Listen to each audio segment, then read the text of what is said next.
Hi, everybody. Thanks for joining. This is the May session for the Journal Club series. Focus today is dive medicine. We've been joined by a handful of experts today to help us out. And we're going to have a couple journal articles presented by students and then work through some cases. So this Journal Club particularly will require heavy involvement in the cases. So please, once we get to the cases, turn off your videos, and as long as the bandwidth allows it, we can be, I love a good discussion. Gabby, I know you're here. If you're ready, would you be able to take us away? Our other student just joined. Sure thing. So can you give me permission to share my screen? It says right now you're the only person who can share. You are now allowed. Okay, great.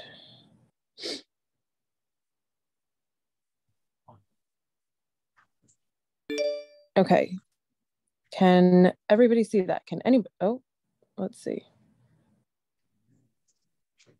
Okay. Can everybody see some slides? Yes. Looks good. Awesome. Okay, so good evening, everybody. I'm going to try to be quick, and I'm not on video. At least one other person on this call is in the Tampa area with me, and we're having some storms. It's hurricane season starts tomorrow, so woohoo! We're getting an early dose. So I won't be. Oh, my slides are going here. So yeah, I won't be on video, but let me know if you have any audio issues with hearing me. Like I said, we're having some severe storms. So I will keep this short and sweet. My name's Gabriella Ryan. I'm a first-year student down here at Nova Southeastern University, KP-Com, and I'm very happy to be presenting tonight on decompression sickness, arterial gas embolism. Obviously, I am not the expert on this, and I know that there are people who are, so I want to make sure that I kind of yield most of the time to them. If I can get back to my slides here. So like I said, let me know. I'm using an iPad, which I usually don't do. So let me know if you have any issues seeing it. So with that said, let's just dive right in.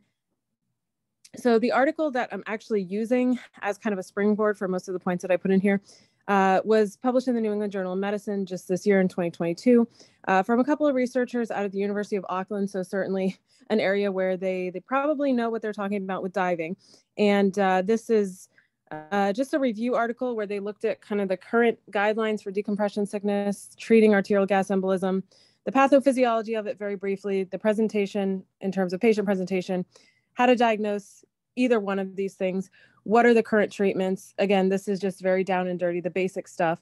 I added just a couple notes on dive safety in general and a couple of resources that might be helpful either to students like myself or to some of the newer residents if you happen to be treating dive injury patients.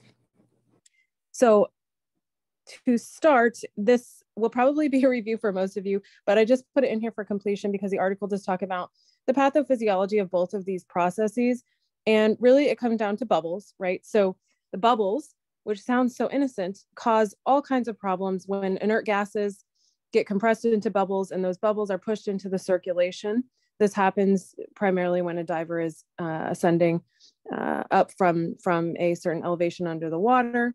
And it's due to partial pressure changes. So we talk a lot about Henry's law when we talk about dive and what I'm much more familiar with, which is high altitude medicine. So that's what we're looking at here. The damage that these bubbles are doing when they get into the circulatory system, either venous or arterial. And just to clarify, dive medicine, dive injury is kind of broken down into decompression issues and barotrauma. So just want to be clear that we're not talking about barotrauma here.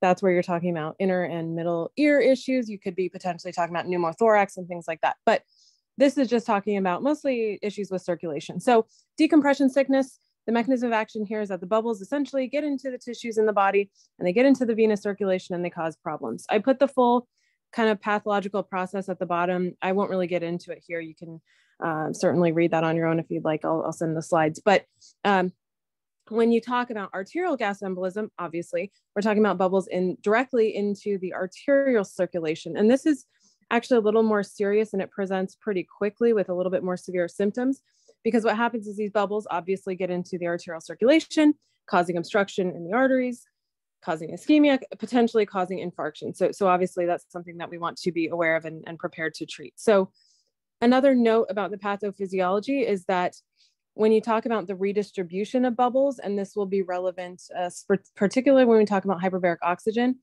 just redistributing those bubbles throughout the venous system or the arterial system is not resolution. So what really has to happen is that we have to decrease the volume of the bubbles, and that's what hyperbaric oxygen therapy does. So I'll talk about that later.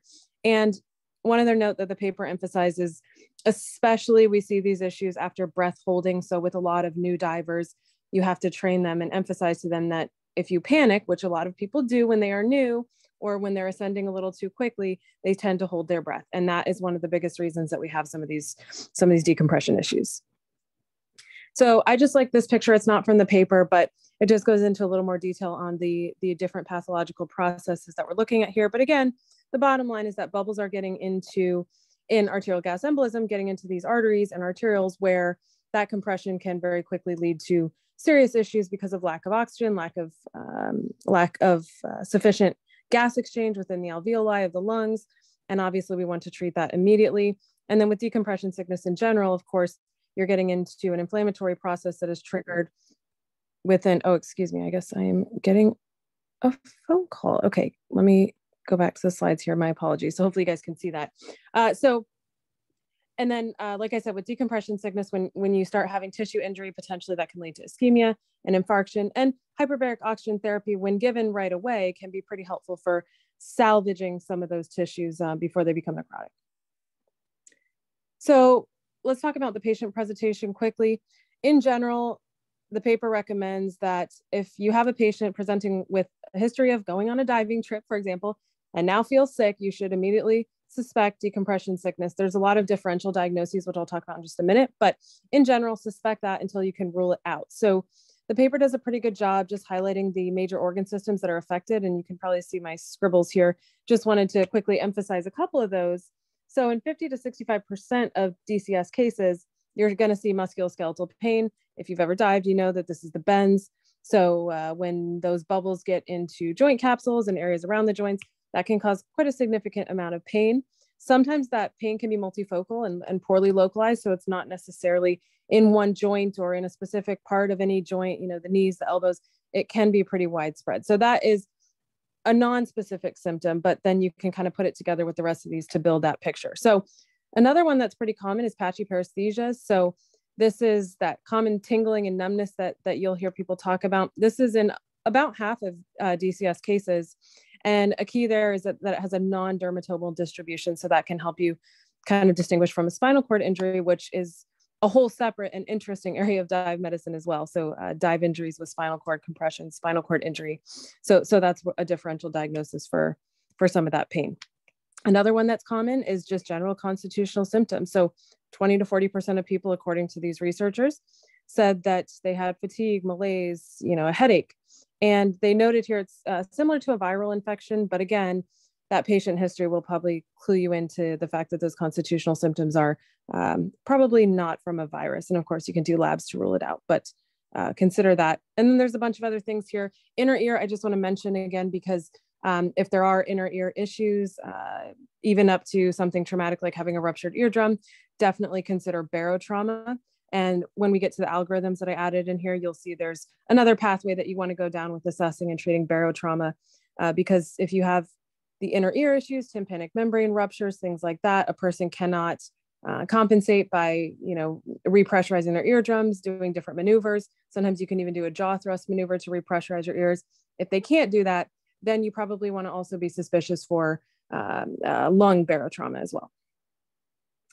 So basic patient history, some things that you definitely want to ask. I would say the number one thing, and they kind of talk about this in the paper, oops, my apologies, is, was the patient compliant with dive tables? Now, dive tables, if you don't know what they are, you can just Google, there's all kinds of great examples. A dive table is basically a table showing you that based on your age, based on your ascent, based on your descent, how low are you going, how much time do you have, how much oxygen do you have, what is the proper ascent rate for you? So you want to ask the patient, okay, were you compliant with this? What guideline were you following? What was your ascent rate? Did you rehearse this? Did you plan this? What depth did you go to? How long were you at that depth? How long were you stopping at each ascent stop on the way back up? And a lot of times, according to these authors, and certainly if you work in dive medicine, a lot of times that's one of the issues. Certainly in Florida, there's a lot of new divers, or amateur divers, I guess you could say, who maybe get excited, or maybe they panic and they don't follow those dive tables. So that's a big issue. You want to ask them about rapid ascent. Was there any panic? Did they hold their breath? If there is a history of that, whether the patient remembers it or whether another person that was with them remembers it, you probably want to consider an arterial gas embolism. That tends to happen more than decompression sickness when you're talking about that rapid ascent. And like I mentioned before, the symptoms with an arterial gas embolism are going to be a little more severe and pretty rapid onset versus DCS, where symptoms can start 6 to really 24 hours plus after the injury, depending on your patient. They also recommend you want to do a complete neuro exam. A note on the neuro exam, you don't want to delay recompression or giving oxygen to do the neuro exam. And I'll talk about those treatments in a minute, but you do want to at some point try to get that complete neuro exam. And the reason for that is because particularly with your arterial embolisms, they commonly involve the cerebellum. And so some of the things that are specific for this type of injury could be, you could do a Romberg test that is pretty sensitive for arterial gas embolism in a patient with this history. You can also conduct tandem or standard gait tests, forward, backwards, eyes open and closed. So those are just different key components of a complete neuro exam. Of course, there's different guidelines from different dive safety organizations on what that neuro exam looks like, but those are some of the basics that you probably don't want to miss. And that's because some of the most common symptoms, particularly with an arterial gas embolism, are neuro symptoms, right? So you see confusion in a lot of patients. Loss of consciousness is actually the most common symptom. So 39% of folks who have an arterial embolism have a loss of consciousness. And then you see syncope, dizziness, and some other symptoms that are spelled out in the paper if you want to look at the full listing there. They also recommend doing a chest x-ray to rule out pulmonary injury. Like I said, if you suspect barotrauma, you definitely want to check that in the lungs, not just the ears or some other places where that may manifest. There's a couple of differential diagnoses to consider there. I won't really get into them just in the interest of time, but take a note of those. And one thing to highlight there is where they mention arterial gas embolism. Again, that's usually seen in someone who's doing an emergency ascent. So then the question comes up, okay, does this person have decompression sickness? Do they have arterial gas embolism? Does it really matter which one they have?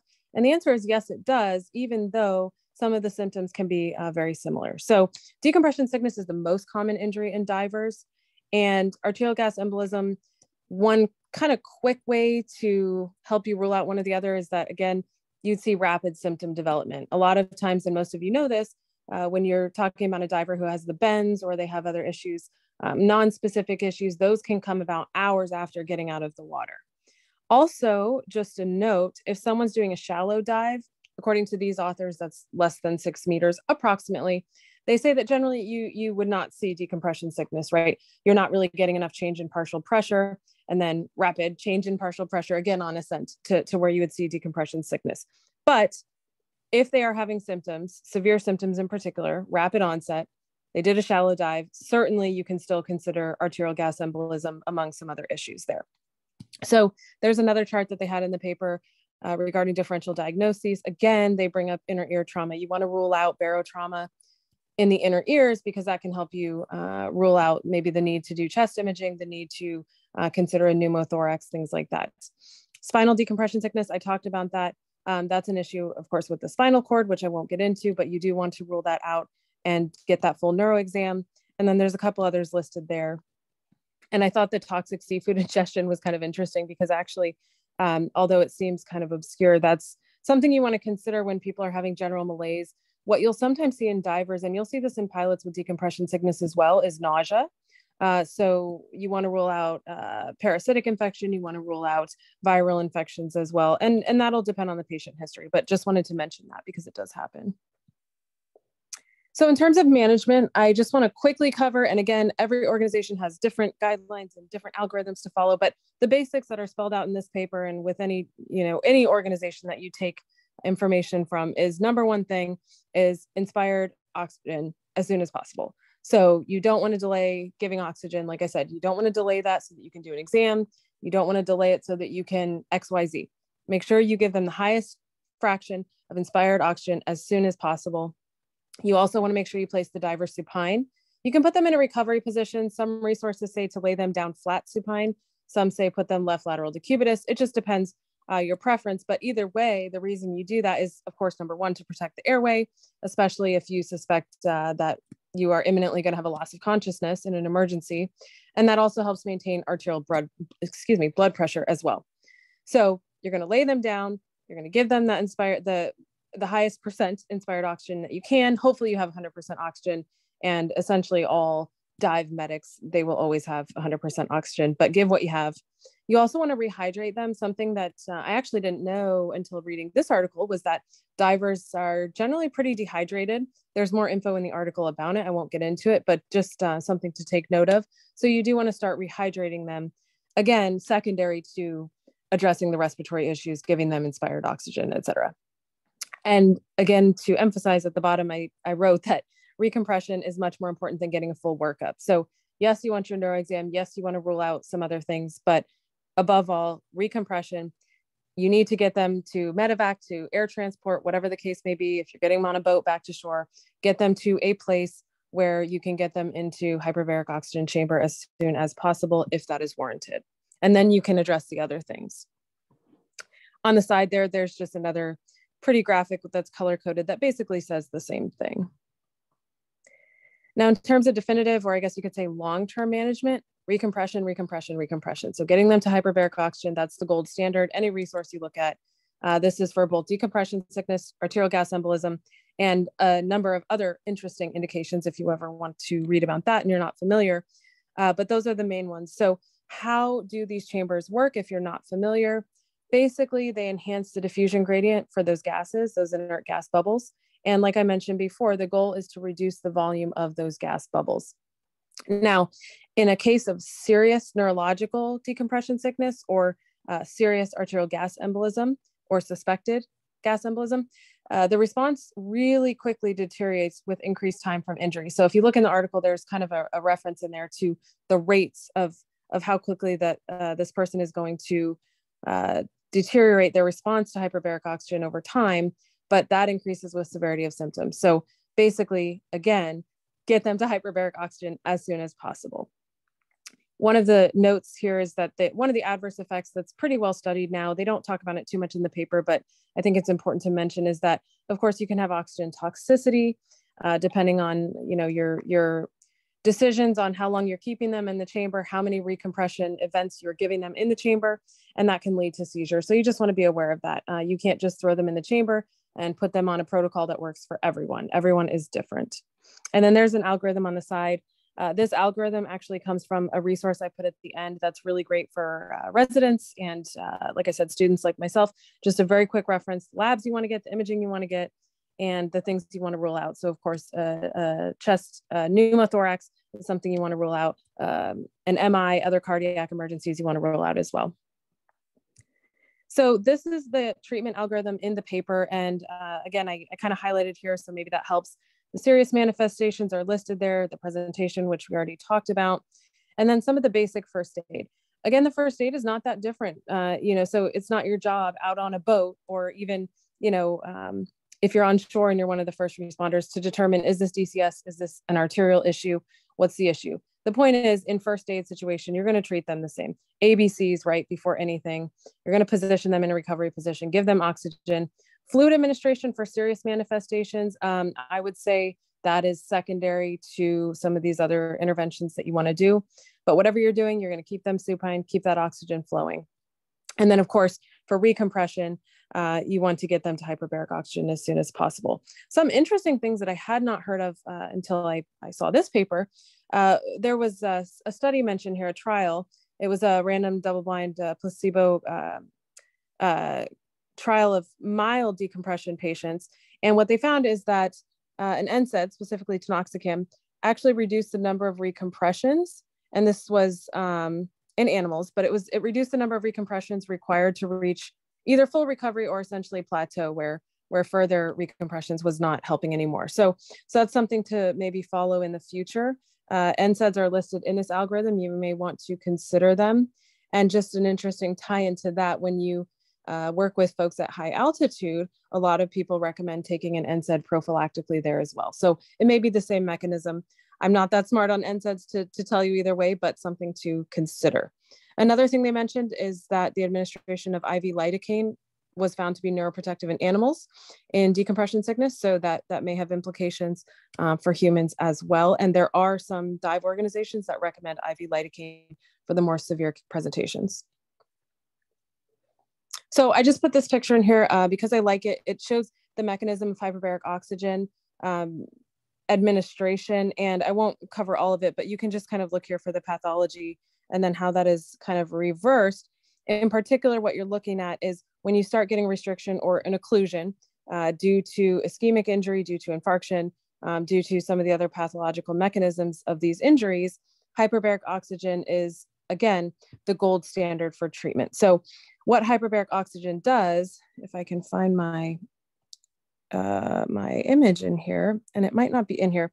There's some great algorithms out there about the actual mechanisms here, but the bottom line is that basically your goal with hyperbaric oxygen is to reduce the size of those gas bubbles, because remember, like I said, redistributing the gas bubbles doesn't necessarily resolve the issue, and in fact can sometimes be quite dangerous. So you want to resolve the overall volume of the bubbles by putting them at usually 2 to 3 atmospheres is the standard. The military has different standards, particularly the Navy has a pretty good protocol on this. And I think they start at 1.8 atmospheres, but it just depends. So you get them there and you determine the number of recompression events that you're going to have for them and the timeline.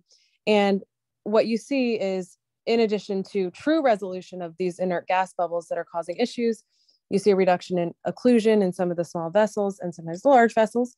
And then you also see that the tissue that has not become ischemic, that has not become infarcted, can actually be salvaged. And this really, the extent of salvage depends on how quickly you can get them into one of these chambers. And so I think a lot of cruise ships now, and I may be totally wrong on this, but cruise ships generally will have a portable HBOT chamber. And then of course, the military, the Coast Guard, they're gonna have pretty quick access to multi-person chambers as well. So anyway, this is the mechanism. And I just thought that was interesting if you're unfamiliar with hyperbaric oxygen. So there's just a sample of a dive table. Again, there's numerous out there. And if you're an avid diver, you don't really need this. You kind of know your limits and you make a plan before you go out to dive. But for beginners, definitely they should be familiar with their dive tables and know how much oxygen they have, how much wiggle room they have, all of those things. And another thing is that medical screening is important. So if you ever happen to be a physician on a cruise ship, for example, because I guess that's becoming a thing. So you want to make sure that your participant is in good enough health to even do this in the first place. And with a lot of new divers, especially here in the state of Florida, there's a good amount of people that probably shouldn't be doing it. So the liability waivers for some of these dive companies are pretty incredible. You're talking 100+ pages. I just looked over one for my friend. So it is pretty incredible, the people that they will clear with some of these companies. But nonetheless, just some of the basic things that you want to look for, of course, age, probably one of the number one things. A person who has COVID, that might be an interesting area of research in the future. If someone presents with long COVID, they're a COVID long hauler, or they have actual imaging that shows they maybe had alveolar damage, diffuse damage to the lungs, that might rule them out if you're, trying to clear them to determine if it's safe for them. Any sinusitis, this is just like with pilots. You don't want to send someone who has sinusitis who can't equalize pressure in their ears down to a depth, especially if they're doing some of the deeper dives. Usually 100 feet or more, that's an absolute contraindication. And then there's some other things to consider. If there's not too much more, we're going to have to move on to Dee's presentation here. Yep. So here's the summary. Okay. This is it. So there's the summary, another algorithm. That's not from the paper, but that's just one that's pretty comprehensive. So if you're not familiar with the treatment process, there it is. Here's some good resources for you. The last thing I'll say is the Undersea Hyperbaric Medical Society has some really good resources. I was just at their national conference and they're putting out some really interesting research this year. So if you're not familiar with them, definitely check them out. They have great resources for students and for young residents. So I will leave it at that and I will pass it on to the next, to D. Any comments or questions about all that? That pretty broad initial summary of what we're going to be talking about. Anything anybody wants to add?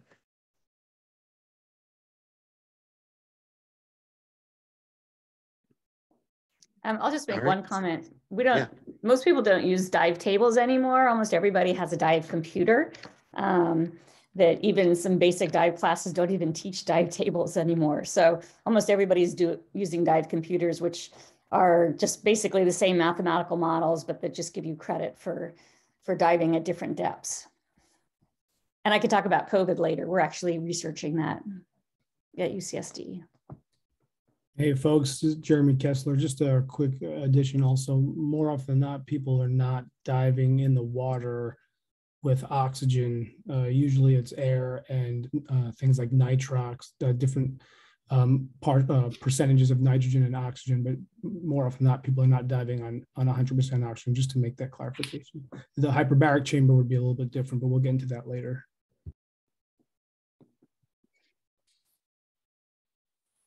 Sounds good. I think I'll just jump right in here.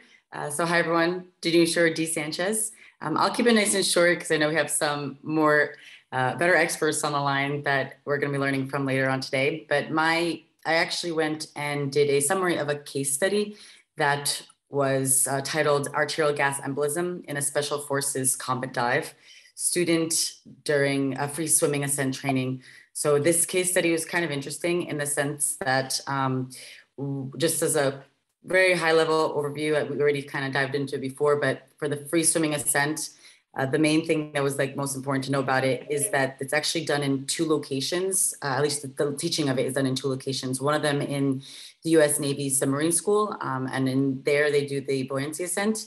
And the other place that they teach the free swimming ascent, it's in Key West, Florida, at the U.S. Army Special Forces underwater operations locations, where unlike the one in the submarine school, they don't teach it with any kind of buoyancy assistance.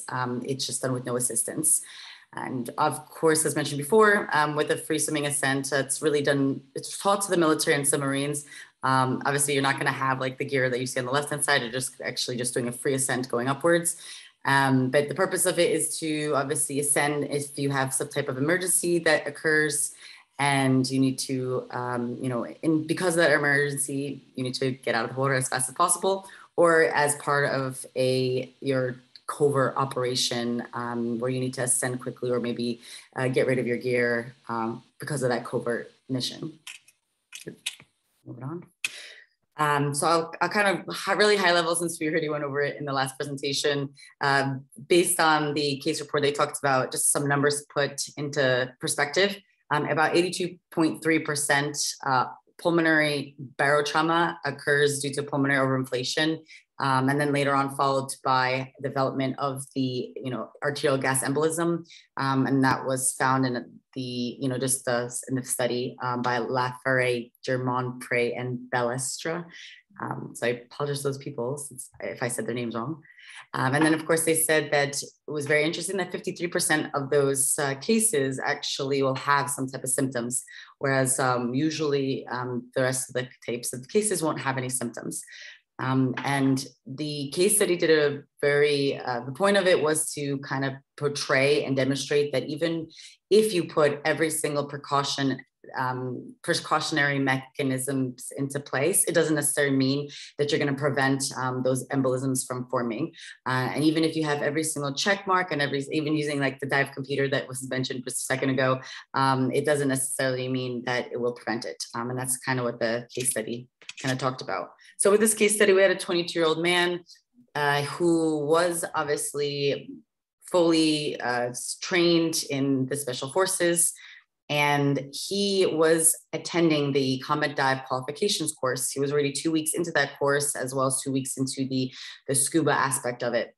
And during the day of the incident that had occurred in this case study, he had confirmed that there was no physical problems prior to doing the dives and the trainings or the course that he was in.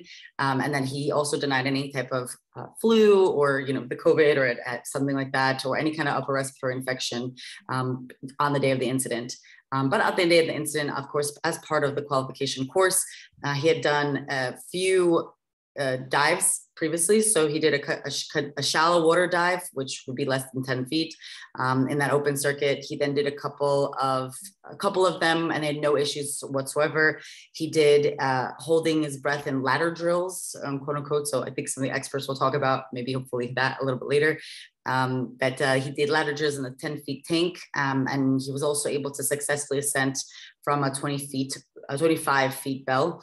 And he did this with constant exhalation throughout the entire ascent, also monitored by the instructors at each of the ladder points. And both the instructors and the observers all confirmed that there was no issues and he did everything correctly as per the ascent. But once he got out, during the first initial symptoms that he started to notice is that even though vital signs were normal, within 3 minutes of getting out of the water, he started developing those neurological symptoms that were just actually talked about previously.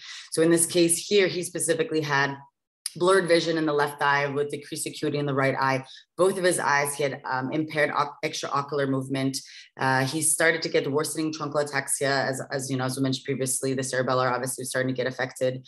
He was starting to have some issues with just simple mathematical calculations, couldn't sit up.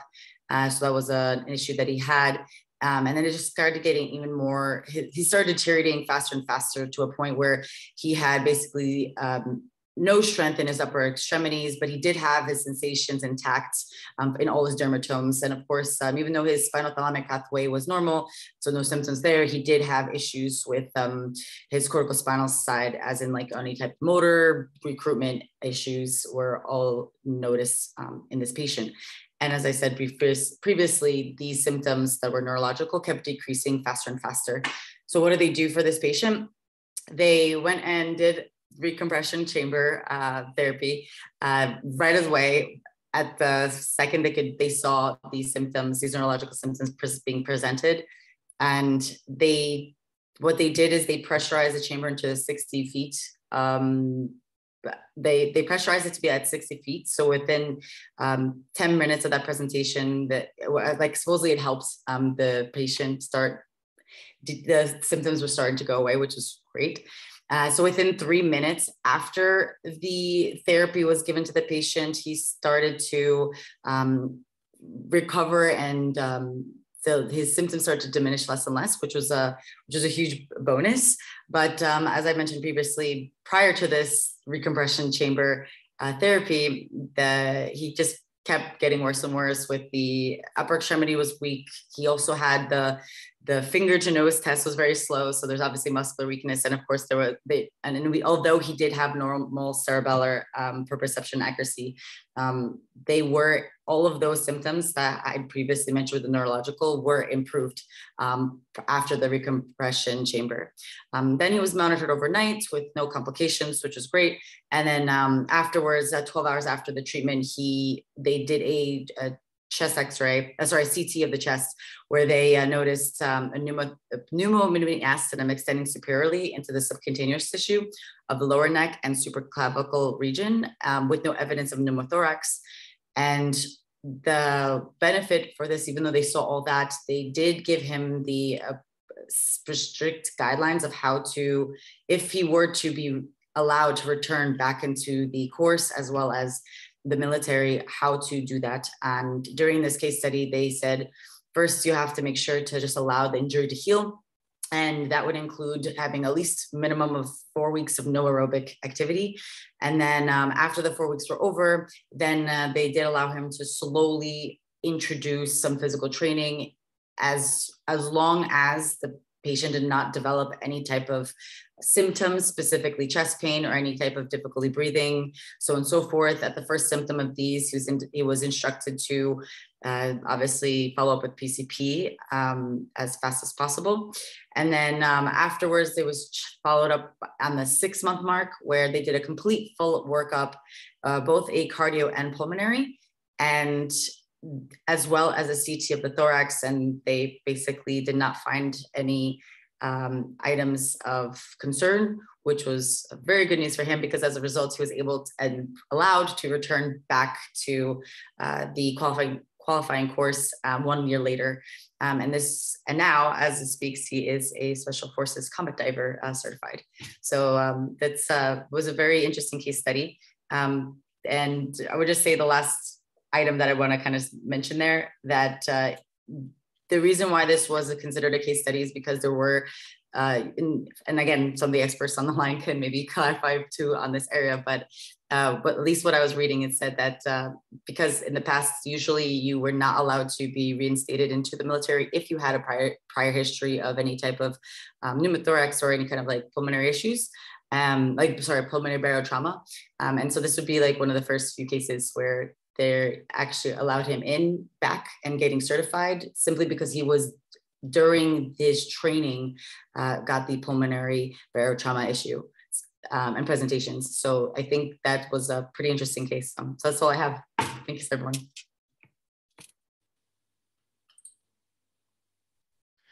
All right, thanks. So yeah, Jeremy sent me that article, and we both thought it was pretty cool because it shows somebody who's pretty remarkably fit and well-trained in the process of becoming scuba trained, and actually followed their rules very well, very safe, contained, controlled environment. And then you can still have problems like this. So it's just pretty cool that it shows like you don't have to have some major problem happen for something like this to occur.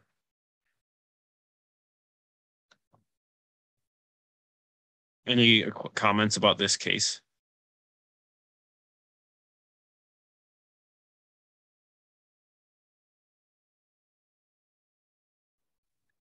That whole training just sounds so intimidating. And then the whole setup of that tower, I'm just trying to picture it in my head with the different dive bell stations. Like, wow, what an operation. And then the chamber right there at hand. So I don't know, I thought that was interesting just to read about. And you think about kind of the more casual recreational diving that a lot of us have done compared to what is out there for these guys. And yeah, pretty remarkable with just really the stark contrast of how much they have. Yeah, it's really something.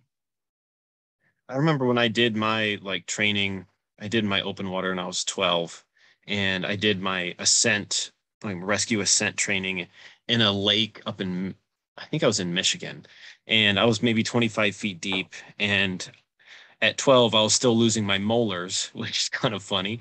But on my ascent, I had some of the worst pain in my life in one of my bottom right molars. My suspicion is I developed some type of air pocket underneath my loose tooth, and it expanded on ascent. I'm still, I don't know if I've experienced that type of dental pain since, but yeah, it's just odd. I don't think the instructor had seen that before, because I think I was one of the younger his trainees. But yeah, it doesn't take some great depth either. All right, well, thank you to our two presenters. I thought we could kind of focus the rest of tonight around sort of like a longitudinal case. So one other case I found can kind of lead to further discussion, and we're going to follow this stepwise throughout the rest of the night. So one other case, I'll be quick in this part, and then it'll lead on to our experts helping in.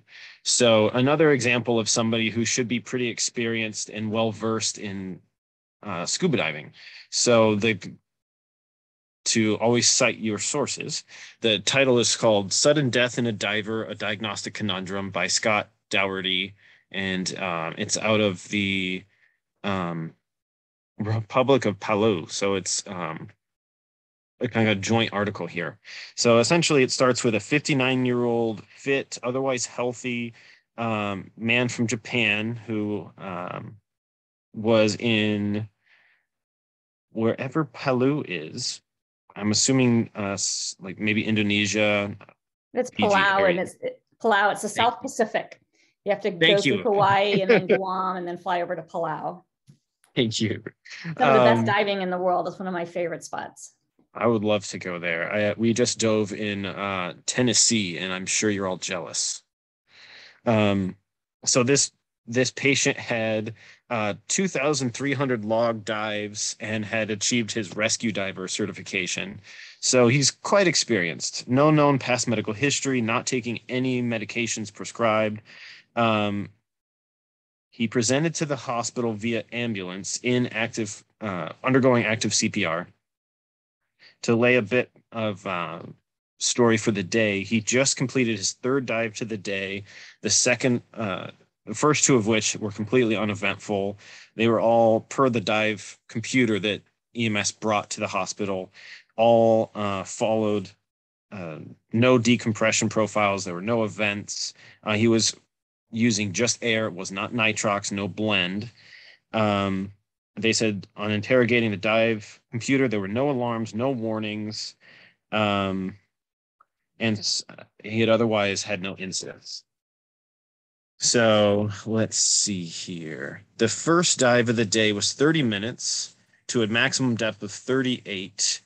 It says 38 meters, but I have to suspect that that's a typo, because he's going to about 100 feet. And then the next dive, he's he had an hour surface interval and then went to 35 meters. So I'm starting to suspect he's having some planning problems here. Third dive to 30 meters for 25 minutes. So if you follow the tables, he's a little risky here. During the third dive, during ascent, at about 20 minutes total duration, he's now at 17 meters. And the dive instructor turns around and sees that the patient's using his buddy's secondary, which is like also called an octopus, basically your backup that you can give to your buddy if there's problems. And the patient signaled like, I'm okay. So they give the signal that they're going to ascend, thumbs up, and they start going up. So 2 minutes thereafter, they're having a safety stop at about 5 meters, and the patient's noted to be agitated, tachypnic, distressed. And the dive instructor goes up to be with those two, trying to calm them down, just relax, you're okay. And then he just kind of jets up to the surface. He's initially moving all four limbs equally, but quite agitated, distressed, yelling, unable to be calmed down, and then immediately loses consciousness and becomes apneic while in the water. And I'm not sure how they did it, because it seems quite difficult. During my rescue diver and wilderness training in the water, we have not had any active proper compressions that I know of that are possible, but they're doing CPR while in the water. And then they get him to the boat, and they apply us AED, and I'm assuming it's in a shockable rhythm, because they apply 2 shocks without any ROSC, and it skips over any evac and transport, and then he gets to the ER 90 minutes after losing pulses. Receives CPR throughout. They find the airway full of blood, and they don't even try intubation. They see the monitor shows asystole, and they stop CPR very shortly after arrival. They don't see any signs of injuries, and on further physical exam, they find crepitus throughout, like upper chest and up to the like upper neck. And it becomes more profound throughout his transport time. They look back and they look over all of his dive gear. His BC is intact. There's no problems. They look over the secondary and the primary oxygen source. It's working properly. He started his dive with a full tank of air. And at they find that his tank is now completely empty. So something happened leading him to completely run out of air underwater, which is likely when he reached over for his buddy's secondary. I can go over kind of the postmortem stuff at the end once we finish some further stuff, but just hearing that case, what are your thoughts on what happened? Not like the sequences, but what do you think caused the patient's initial problem? Just doing the math here, folks, 125 feet is about 38 meters. So I would assume that is accurate. He was just doing a provocative dive. Yeah. And he did 3 deep dives. He did 30 meters with an hour surface interval, and then let's see here, an hour-long dive to 38 meters with another interval, and then a dive to 30 meters. So he's doing 3 pretty deep dives consecutively, and that's already pretty risky. They What are do you guys deep think? dives. They're pretty typical dives for pull-out because you're going to go down that deep, and then you're going to spend the majority of the dive kind of working your way back up. So you're not spending the entire 30 minutes down below 100 feet. Usually you go down, you hit whatever depth you're at, and then the walls there are so pretty, and the caves and the reefs, that you kind of slowly work your way back up. But they're still provocative. I mean, doing all 3 of those with only an hour surface interval is still puts him at risk, but it wasn't decompression sickness that got this guy. Why do you, for a student or resident, why do you think she said it was not decompression sickness? I would say, for one thing, the onset was way too quick. The severity combined with the quick onset, that would be my guess. The crepitus?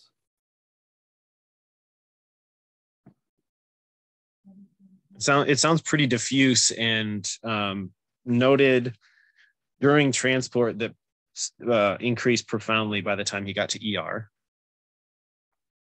And people don't die from decompression sickness. It's pretty rare. I've only had like 2 individuals that I've treated that have actually died from it, from decompression shock. And you see that a few days later. If you have an explosive decompression accident where you've done a dive, on a wreck down at like 200 feet on mixed gas, and then something happens and you emergently come to the surface, those individuals can die relatively quickly, but that's extremely rare. So his diving and his ascent does not put him at risk for decompression sickness and or dying from decompression sickness. You just don't see that.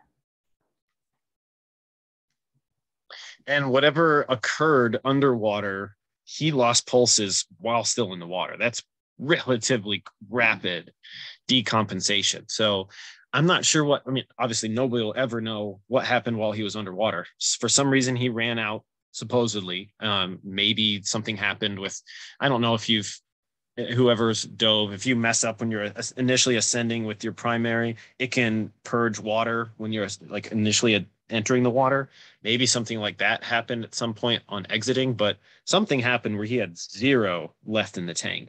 And maybe that led to him going to his buddy, but then something happened during safety stop for him to just rapidly ascend as well.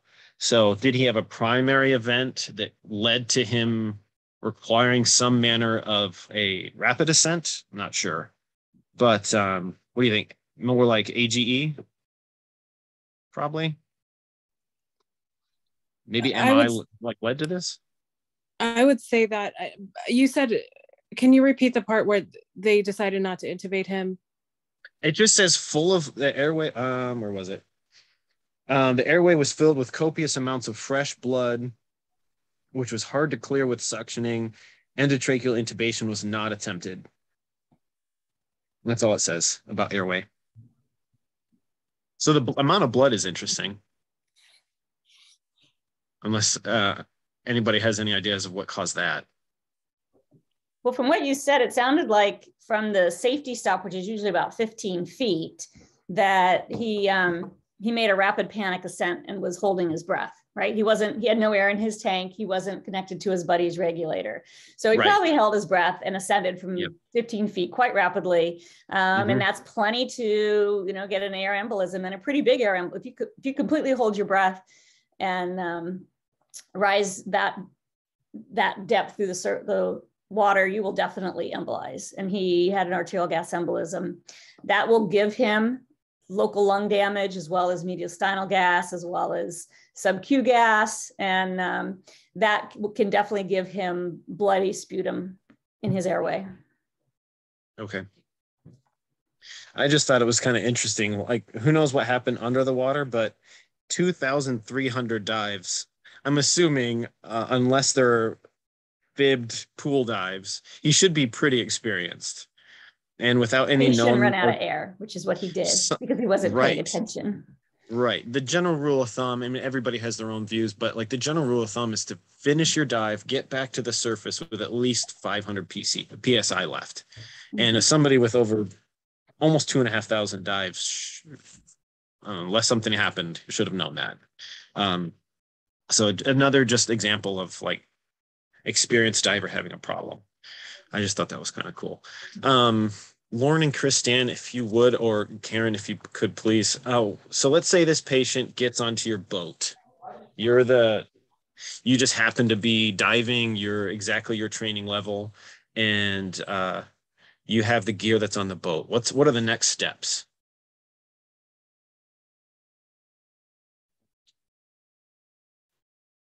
And I'm sorry, I didn't introduce anybody, so please introduce yourselves as you go. Hey, Justin, did you want me to go through this part really quickly? I said yes. I'm just turning off the propane on my grill because my wife doesn't know how. I like that someone's in there grilling in the background. Yeah, so actually Gabby and Justin already covered a lot of this, so I can just I'll run through this really quickly and maybe clarify a few things.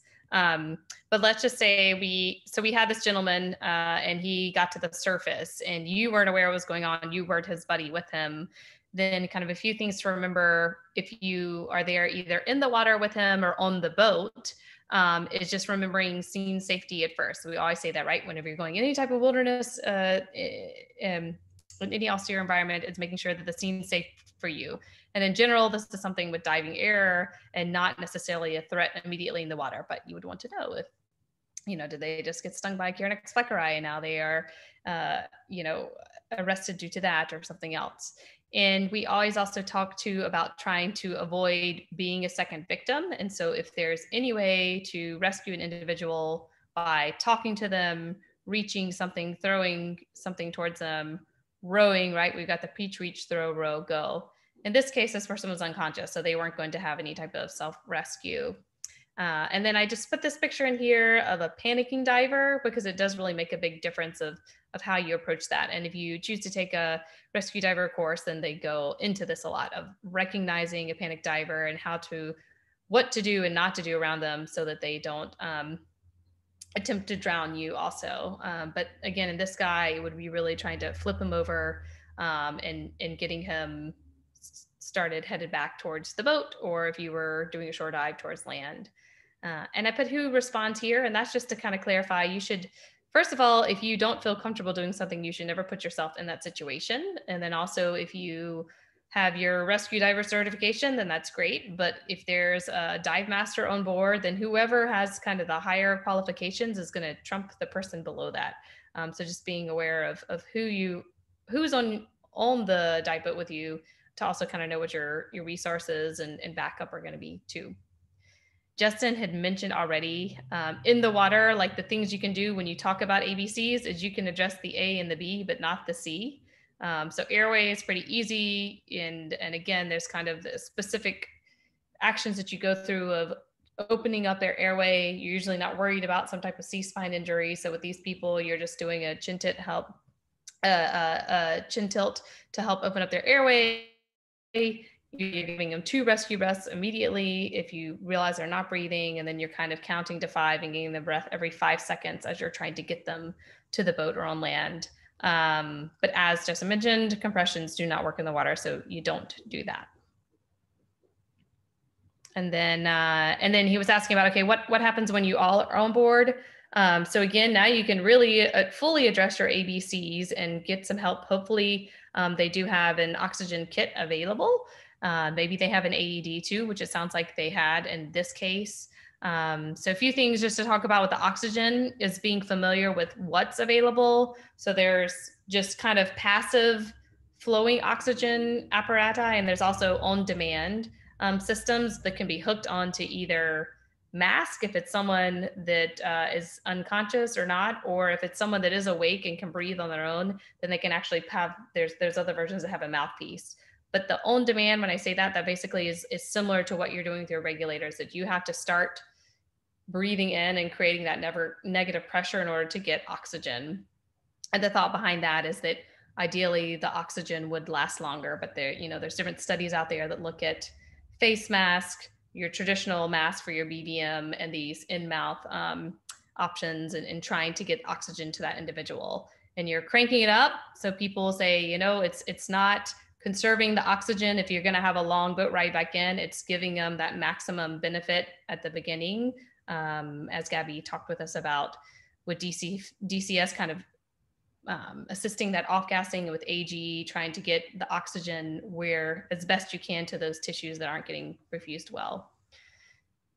I put 3 other symptoms. If they got nausea, vomiting, or something else, you know, give them treatment for that if it's available. And the positioning she already talked about.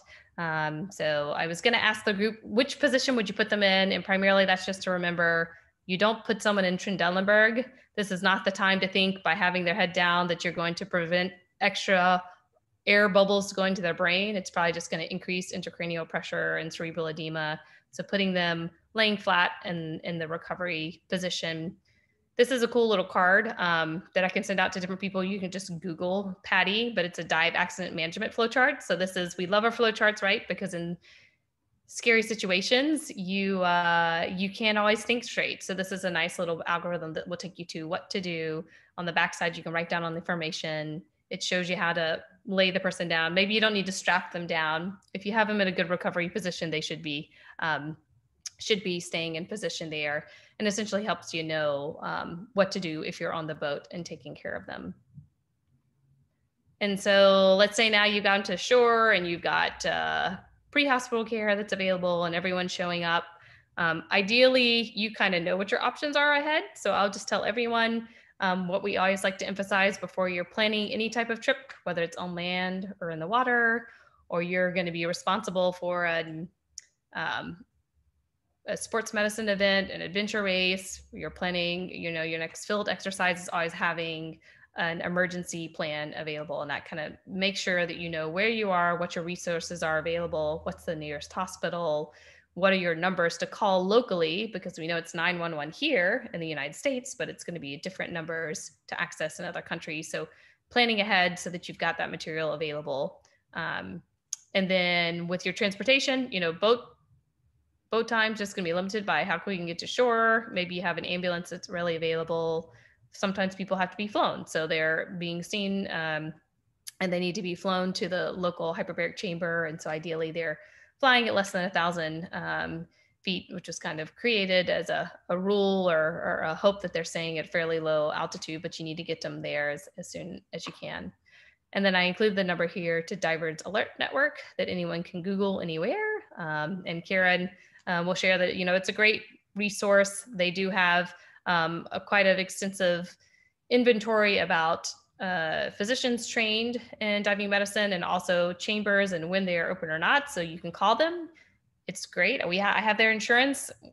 It's important for us as divers and my family, but you don't have to be a member to call that number and to get advice. They're not going to cover your whole medical bill if you don't have diving insurance with them, but they'll definitely are always there and happy to help out with helping you with next steps to get that person where they need to go to be evaluated and potentially get hyperbaric treatment if needed. So that was my quick review of that.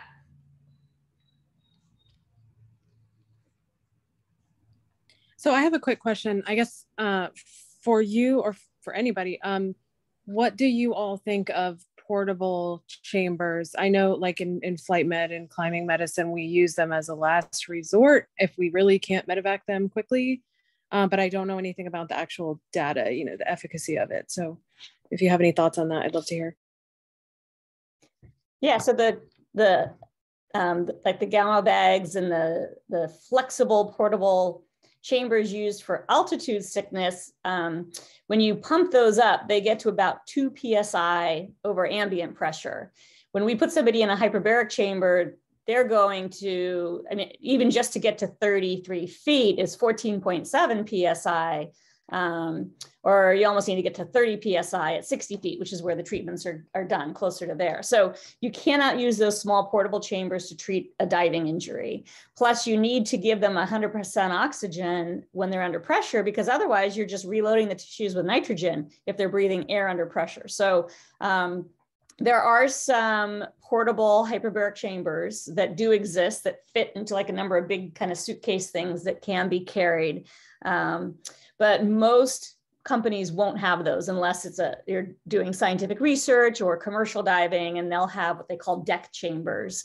The cruise ships do not have chambers either. So it's really more the military or commercial dive operations that have to have them on site if they're going below certain depths. But those portable ones won't work for diving injuries. And so the best bet is just getting them on 100% oxygen, as high partial pressure as you can, or inspired pressure, and arranging for transport if it's serious symptoms. Thank you. I guess that was one of my other things I was wondering, because in the military, certainly we had them all over, but cruise ships, I assumed that they did. So that's interesting, because they don't work. Yep. Otherwise, we could be dive physicians on cruise ships, and they don't they don't have them. Okay. Thank you. Regarding evac to care after a case like this, would you recommend emergent transfer by helicopter versus ambulance to a dive chamber capable center, or just the nearest any ER to get stabilization and then transfer to dive chamber? It depends on how sick the person is. I mean, ideally, you want to get them stabilized. So get them somewhere where, if they needed intubation or resuscitation, they could handle that. If, it's a day later and it's joint pain, decompression sickness, some people argue, put them on oxygen and put them on a commercial flight and have them go fly somewhere and then get treated. There's no rush. Those are not true emergencies. The Divers Alert Network tries to keep tabs on all the hyperbaric chambers around the world and knows how to get in touch with them and can help arrange air ambulance or medevac. And so that would be the best place to start, is calling the Divers Alert Network, because they'll tell you where the chamber is and can help arrange to get there. You can fly in a helicopter. Ideally, you want to stay below 1,000 feet, right? Because if you have bubbles in your vasculature and now you go up in altitude, those bubbles, just by Boyle's law, are going to increase in size. So ideally staying below 1,000 feet in a helicopter, which if you're on a little Caribbean island, it's pretty easy to do, to island hop, you can stay low. A lot of the air ambulances are pressurized Learjets. So they pressurize to 1 atmosphere. And that's the ideal way to transport an injured diver. But if it is, just joint pain, then there's a good argument for giving them some anti-inflammatory drugs, a little bit of oxygen, and have them just put them on a commercial flight. All right. So let's say we've now got this patient in an EMS care, going to the, let's say, critical access hospital for stabilization. We'll fub a couple details here, say he got intubated, stabilized, resuscitated. And then let's say dive chamber hospital is needing to be contacted. For those who work at a facility with dive chamber, what information would you want from that referring center or EMS if they're coming directly? We would want the kind of specifics about the dive. If it was a rapid ascent, if you think it's an air embolism or decompression sickness, we'll get the dive profiles, when we see them. But what we really, really want is a detailed neurologic exam to know what their signs and symptoms are, and a little bit about the diving profile to know if this is a true diving emergency. I mean, if somebody called me and said, hey, this guy was diving at La Jolla Shores and he was at 30 feet, like, I don't care how long he was there, there's no way he has decompression sickness. So you do need to know kind of the depth and time. So the dive profiles are helpful. At what time of onset did the symptoms start? What are the symptoms? And then what's the neurologic exam? Those are key. I do take back what I said in terms of going to the nearest ER. It really depends. So like here in San Diego, our EMS system is trained to know that if they pick up a diver anywhere, so long as the person is not crashing, that they're bringing them to Hillcrest UCSD Hospital, because that is the only 24/7 chamber in San Diego. So you know, if you knew that there was a chamber nearby and you had a choice of 2 different ERs, definitely go to the one with the chamber, because time is important. And we all know it takes a while to get somebody transferred and calling and arranging the ambulance. And, you know, that's a good 1 to 2 hours to kind of help have that happen sometimes. Yeah, we here in Virginia Tech just knocked out our deep search and recovery and navigation dives in Southwest Virginia and like Northeast Tennessee. And for our deep dive, we did like 75 feet, 110, and like 80 something or 60 something feet. And we'd had a brief discussion about where we would go if something happened.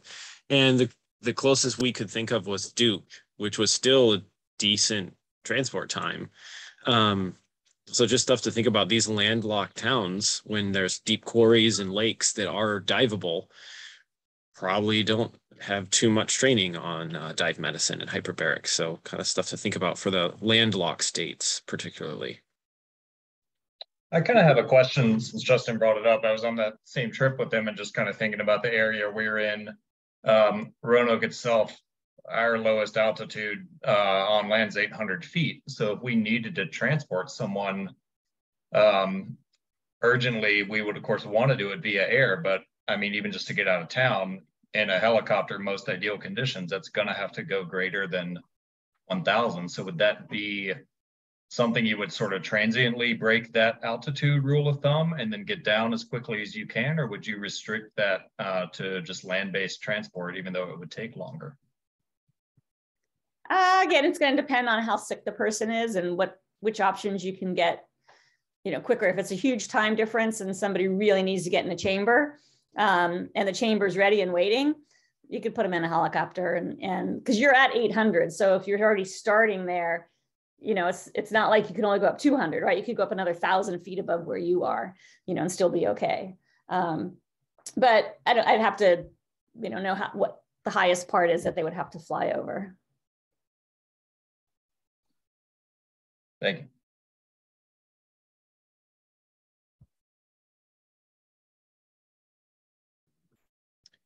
A quick comment, I didn't say it earlier on the submarine escape training. So the free ascent training, I was an instructor and used to teach up at UC Davis, and you know, we would train our students to do that, right? They'd have to take the regulator out of their mouth.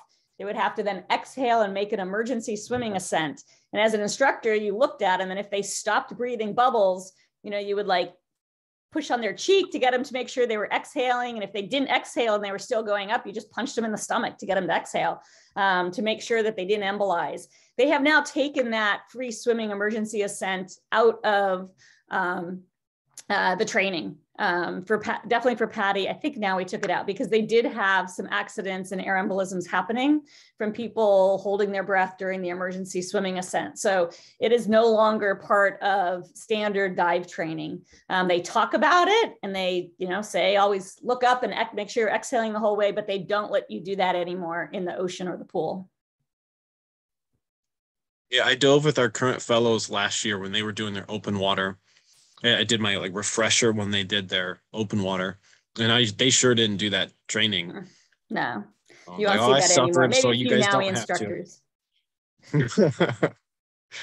All right, so Jeremy, let's say patients coming your way via EMS for definitive care at your chamber. Coming into your ER, and then ER is like, oh my gosh, I need help. What are we going to do from here?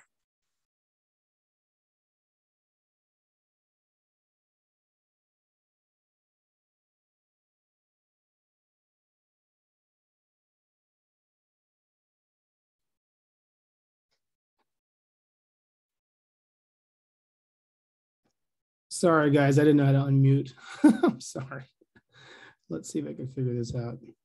All right. So once again, there's some experts far more advanced than I am on the talk, and I'm just going to try and discuss things from my perspective as a current fellow here in Milwaukee, Wisconsin, where if we get a call from consultant services or for an emergency from the emergency department, there's kind of a checklist that we'll go through to risk stratify each patient that that comes into our department prior to getting into the chamber. And a lot of these concepts have already been touched upon, and I'll try my hardest to not repeat things. But in hyperbarics, and as far as a hyperbaric chamber, our two medications that we're working with is 100% oxygen and atmospheric pressure. And when you increase the atmospheric pressure to simulate going below the sea level to depth, you increase the partial pressure of oxygen being breathed higher than 10 times what it would be at normal baric or at sea level. So just alone, oxygen toxicity to the CNS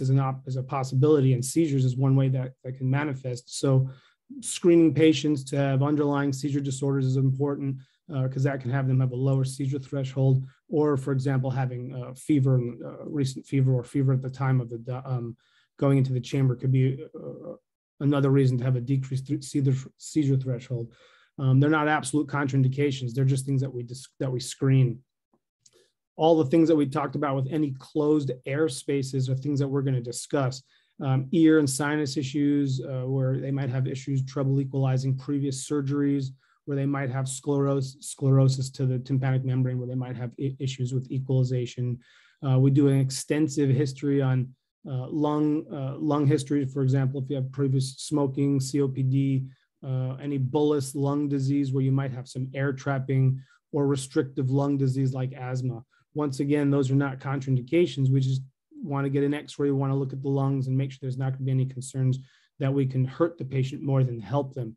If they have asthma, pre-treating them with bronchodilators is an option. If folks have known COPD, or let's just say known to have bullae, you can get a lung CT, and even if this is a non-emergent setting, you can even get a xenon washout study to see how a nuclear med study, they breathe in xenon and they see how quickly it's washed out of their lungs. So you would know if you have to alter their ascent profile, once again, so you don't cause a pneumothorax or any barotrauma to the lungs. Really, the true only contraindication to getting someone in the chamber is an untreated pneumothorax. So once again, if they have a pneumothorax, it's decompressed with a chest tube, and we put on something like a Heimlich valve that will prevent any air entry back into the circuit of the pulmonary circuit, then they can dive. So it's in the chamber. So it's not a contraindication as long as it's treated. Things like having, and just like thinking like getting in the water, and you jump in the water, you have a wetsuit on, you're in colder water, you have distal or extremity vasoconstriction, and you have centrally shunted blood or fluid.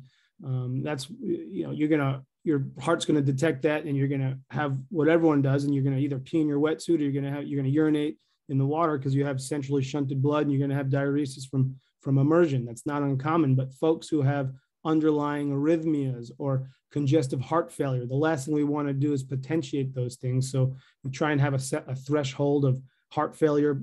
You don't want to cause a flash pulmonary edema. You don't want to provoke any arrhythmias. And putting folks on telemetry, getting into the chamber, if folks are critically ill, you take those precautions just to prevent injuring the patient more than helping them. Going through screenings as far as any intoxications or psychosis or history of confinement anxiety. You don't want to get these folks at depth and then find out that they can't get out of a situation that is unhealthy mentally for them. So those are things that we screen for. People who are diabetics at a baseline, getting them on 100% oxygen at depths, you can get a decrease in your blood sugars. So we just want to have a nice safety window, and we check everyone's sugar who's a diabetic prior to going into the chamber and pressing down at depth. And we like a nice comfort level, so that we don't cause hypoglycemia. Once again, that could be a conflicting picture if someone begins to seize in the chamber and it's induced by hypoglycemia versus oxygen toxicity. So those are things we just like to rule out, and then just take the precautions for any patient going in the chamber.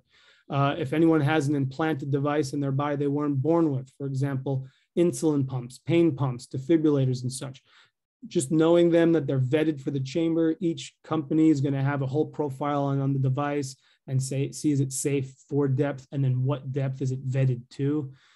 Pain and insulin pumps will have medications that are in them. So we don't want to create, like we said, Boyle's law, create any small decrease in air bubble, and then as you're ascending, increase that air bubble that will make medications come out at a higher rate and then cause issues for our patients. So a lot of times, if they do have these pumps and they're vetted to get in, a lot of times we'll fill them up before they go into the chamber so that there's less to no amount of air. If it's pain medications, you increase the medication strength of the medication, so it'll be less amount coming out as the patient needs it, if it is for pain, for example. So those are things that we think about trying to get consultation prior to getting into the chamber. And then once again, if things do develop, there's ways to deal with them. We try our hardest to get folks into the chamber, and we don't roadblock and just say no one's getting in the chamber. Chest X-rays, CT of the chest, if we think that there's any concerns, looking at the chest X-ray are always an option. If people have underlying seizure disorders, checking medication levels is of value to make sure that they're therapeutic. And once again, all the things that we just discussed. I don't want to beat a dead horse, as we just spoke about, but barotrauma, as far as in the chambers, is more often the most common thing that we're dealing with as far as for discomfort and things that patients struggle with. So if this is your lungs, and as we talked about, never hold your breath on an ascent. That would be similar to kind of putting a cork right here, and this would become a closed airspace in your lungs. So think about everything on descent. So this is your tympanic membrane, and this is the middle ear. All right, so your station tubes go down and they drain usually into the back of your throat region. Plug this area with mucus and secretions, this becomes a closed airspace. So as we go down, as we talked about Boyle's law, as you're at surface, this is your volume on the surface. And once you go down 33 feet or one more atmosphere, you're decreasing the volume of gas by half. So as we talked about, as you're decreasing and you're compressing the chamber, you decrease the volume here, and the tympanic membranes are going to flex in. That could be very painful if folks can't equalize and there's some type of obstruction or eustachian tube dysfunction going down at depth. So we can decrease our descent profile in the chamber, help folks equalize. There's all kind of equalization techniques that we use with our tenders and folks that are inside the chamber, or you can teach just to help equalize. Some folks can't do it, and sometimes we have to either abort the treatment, or we can do a myringotomy or put in PE tubes to help them get through their treatments. In an emergency situation, you might need to just use a myringotomy kit and just stab some holes into their tympanic membrane, especially in your folks that are higher acuity and are intubated or non-responsive. So you might go ahead and do that for someone. And I think that's style dependent and culture dependent on who's managing your patients. But if they're intubated and not responsive, a lot of times by where I'm at, we'll do prophylactic myringotomies just to kind of prevent any issues, problems with bucking on the tube, what have you, while they're intubated. But I know that that's style dependent. This was borrowed from my colleagues on the call who just recently did take their dive trip. And just to show you this was a great example of Boyle's law at its finest. This was a water bottle at surface, totally normal, capped off and closed, and then down at 80 feet of seawater. Look at what the volume has turned into. That's a little bit about a third of the volume it was at surface. So just kind of an idea of Boyle's law. Just to nerd out on how much I enjoy altitude. Just think about, you're here at sea level, you go down 33 feet, you're doubling your atmospheric pressure. But if you're going up to the top of Mount Everest, the highest point on Earth, 29,000 feet, does anyone realize how much the constituents of air are? So as far as at sea level, oxygen is 21% and nitrogen is 79%. Anyone know what the constituents of air are up at altitude at 29,000 feet? Anyone? So it's the same. What changes up there is not the oxygen, 21% oxygen or 79% nitrogen, it's the atmospheric pressure. So at sea level, we're at 760 millimeters of mercury.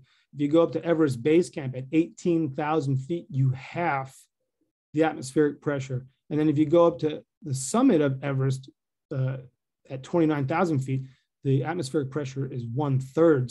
So just trying to get those oxygen molecules in for your body to process them is is what makes it the air potentially, what people call it thin. So it makes it harder to breathe. That's why most people need supplemental oxygen, unless you're born at Sherpa or born at altitude and your body can acclimate, or sort of Edmund Hillary in the past. But think about an aircraft. You're flying at a commercial aircraft will fly at 35,000 feet, 30 to 35,000 feet. And as we talked about, all of you have probably stepped into a hyperbaric chamber and never realized it, because the plane itself is a hyperbaric chamber, and it pressurizes down to 8,000 feet when you're on a normal flight. So that kind of just gives you an idea of what it's like to go into a chamber. Clear your ears, just to kind of say you've stepped in the shoes of it.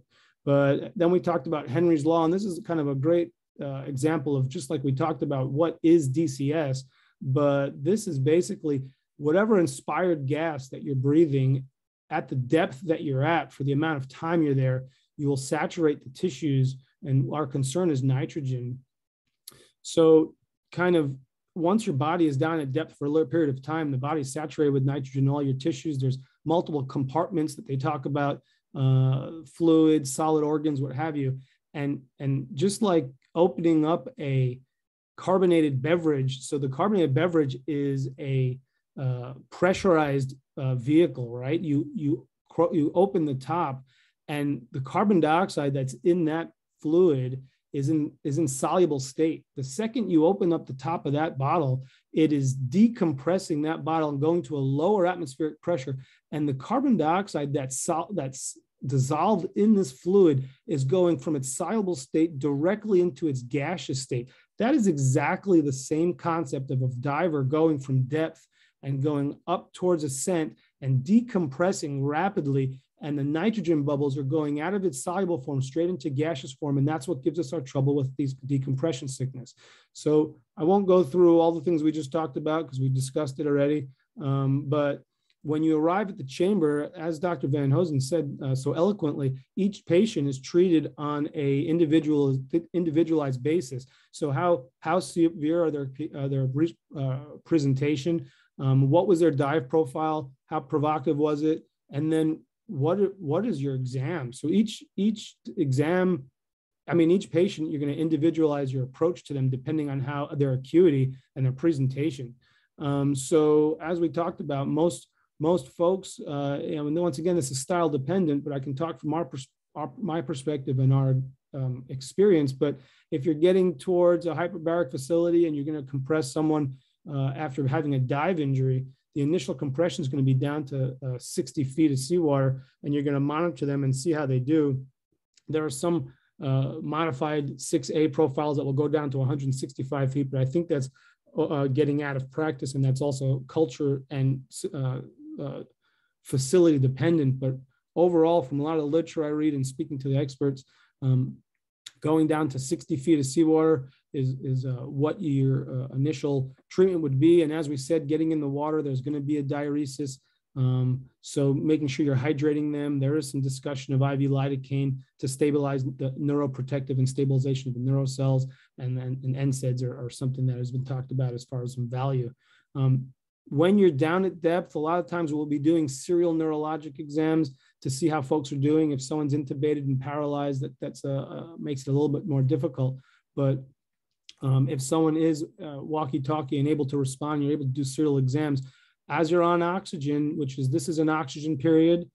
And right here, we go on to a air break, and we do these air breaks throughout your treatment to cut down the continuous exposure of 100% oxygen at 60 feet of seawater. So we cut down the risks of oxygen toxicity. Once again, we're in the business of helping, not harming, and we want to just prevent high partial pressures of oxygen where we get concerned about neurologic seizure, CNS oxygen toxicity and causing any seizures. So these air breaks will help decrease that potential. Now, this is a U.S. Navy Table 6.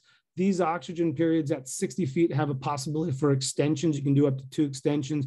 And then once you're down at 30 feet, you also can do extensions over here. That's going to be case dependent, excuse me, and depending on how the patient is responding. Depending on how each person does, you can, if a patient does well at their single There are sometimes people can be treated with a single treatment. More often than not, they're getting tailoring treatments, I'm sorry. And that would be dependent on the culture of the facility and each patient, depending on what you would do as far as which the treatments you would follow with. But usually you would want to get to a plateau where they lack any improvement of symptoms, and then you would treat usually 1 or 2 treatments past full resolution of symptoms or a plateau of symptoms. And these are the options that I know folks use for tailoring treatment. So usually start with the U.S. Navy Table 6. You certainly can repeat that or go to a Table 5 on subsequent treatments, or a Table 9, which we do for more standard wound care treatments. Now note the different treatment depths. Table 5 still go down to 60 feet of seawater, where Table 9 will go down to 45 feet of seawater. And this is probably the more common tables that we run in hyperbarics for quite a few indications, mostly your wound care and such, but just things to think about as far as what each provider is comfortable with and what patient dictates depending on their symptoms. Now this is a monoplace hyperbaric chamber. So these are more for folks that are stable. I know there are certain folks like Lynn Weaver out in Intermountain who are doing very high acuity critical care patients in these monoplace chambers. But I guess for my training, I can't speak of what's going on in UCSD for putting critical care patients into these monoplace chambers. But more often than not, we see these in our outpatient facilities. And this is one person, usually one person only goes in at a time. These chambers are filled with close to 100% oxygen. You're breathing ambient 100% oxygen. And when you're taking your air breaks, you're breathing the air through a regulator. And you have your attendant on the outside of the chamber. They're walking you through everything and talking you through it. If you have issues with equalizing the pressure and such, they're tending to you from the outside. Now, if you're in a multi-place chamber, this is my multi-place Fink chambers here in Milwaukee, Wisconsin. You have a inside attendant, you have an ICU nurse. If you're critical care patients, you have a respiratory therapist at bedside. These are chairs for folks that are stable. You can have a cart in there. You can have respirators in there that are vetted to be at depth. And the folks are tending to critical care patients. You can have your monitors up here that show telemetry. If you have A-lines, what have you, it's just for long-term monitoring of your patient at depth. And then you have your folks tending to them. While you're at depth, this whole area, if you can see, is just filled with regular air. We have a higher limit of normal that the oxygen content in the air would be about 23.5% oxygen. We don't want it to be any higher than that. Usually that means that there's some oxygen leak on our apparatus that folks are breathing, and we always try and temporize that to be no higher than 23.5%, as I said, of oxygen. While you're at depth down here in the multi-place, you're breathing your oxygen out of different devices. So this is called a hood, something out of a creepy 70s sci-fi movie that, you go, but basically what you put a hood on, there's a little neck collar that keeps suction around your neck, and then you're breathing the 100% oxygen out of this hood area, and you don't have to use your hands. You can read a book or watch TV, or if this is a critical care patient, you just usually you'd be intubated. But when you take your air brakes, you would basically remove the hood. This clips on, so the neck portion stays on, and you remove the hood and you just breathe ambient air for your air brakes.